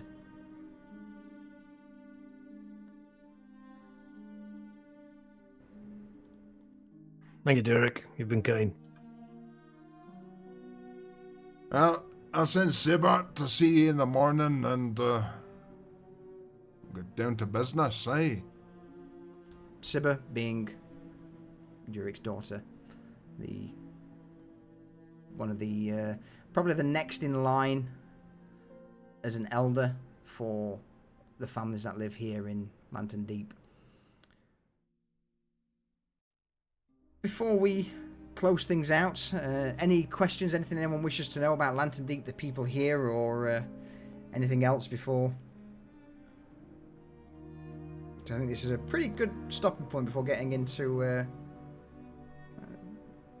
the meat and potatoes of why we're here. Is anyone acting kind of weird or strange, or would we not really know that, not knowing them? Roll me an insight check.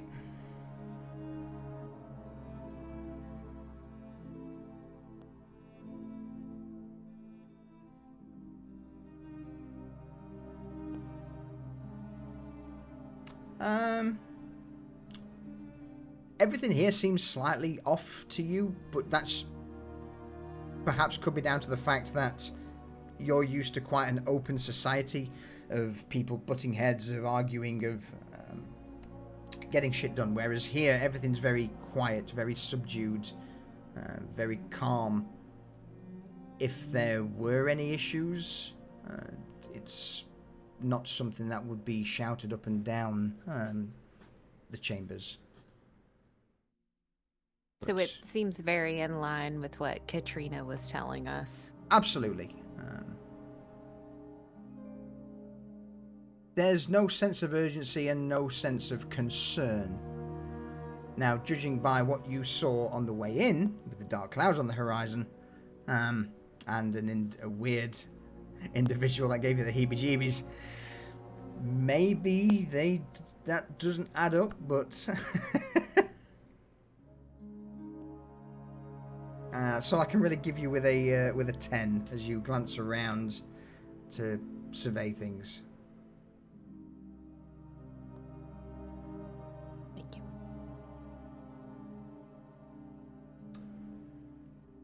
Anything else from anyone? Anyone want a cat? I mean, I'd take Nope, another I'm one. good. I'll take another one. You won't want this one, it's a pain. Alright. In that case then, we will flick up the banner and call it there. You begin to settle in for the night. The oxen-like beast, Emberhorn, collapses in the corner of one of the alcove that you've been assigned. This alcove has several stone slabs that act as beds. They have furs and various other linens thrown on top to make them slightly more comfortable. A ring of stones acts as a fireplace, and here they would have a lot of metal implements, things such as spit roasts, metal spit roasts over the fires where meat could easily be grilled. All of the cups, the plates are also metal. Yes, granted, it's iron, they're rough, but it's not like Hollow Rest where you've got clay or wooden bowls and plates. So, it's certainly different to what you're used to.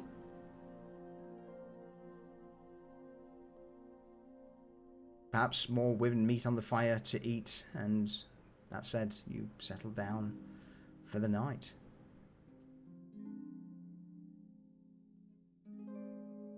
Goodbye, chat. Goodbye, chat. Bye, chat. See you next time for Cradle of Ruin. All right. Everyone, thank you again for joining us. I will hopefully see you all next Saturday for episode 3 of Warhammer 40,000 Imperium Maledictum. If not, it'll be the Sunday, 8 PM GMT again for episode 7 of Cradle of Ruin, where we start to explore what the fuck is going on in Lantern Deep. We'll try and find someone to raid and put some something a little more interesting on for music. Sure, that'll do. Yeah, appreciate the support. Durs has got been clipping like mad. The Tigdam Mew, you're here. Thank you. I appreciate it. ELH, thank you for the raid. And Vex, thank you for the bitties. Ravon was a gifted sub. Oh, that was a gifted sub yesterday, but thank you anyway. I appreciate it. Everyone, thank you for the support.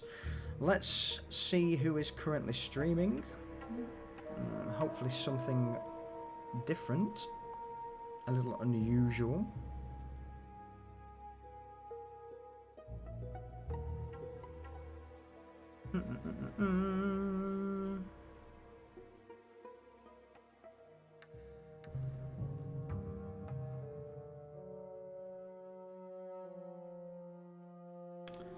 Anyone doing Dungeons and Dragons that catches my eye?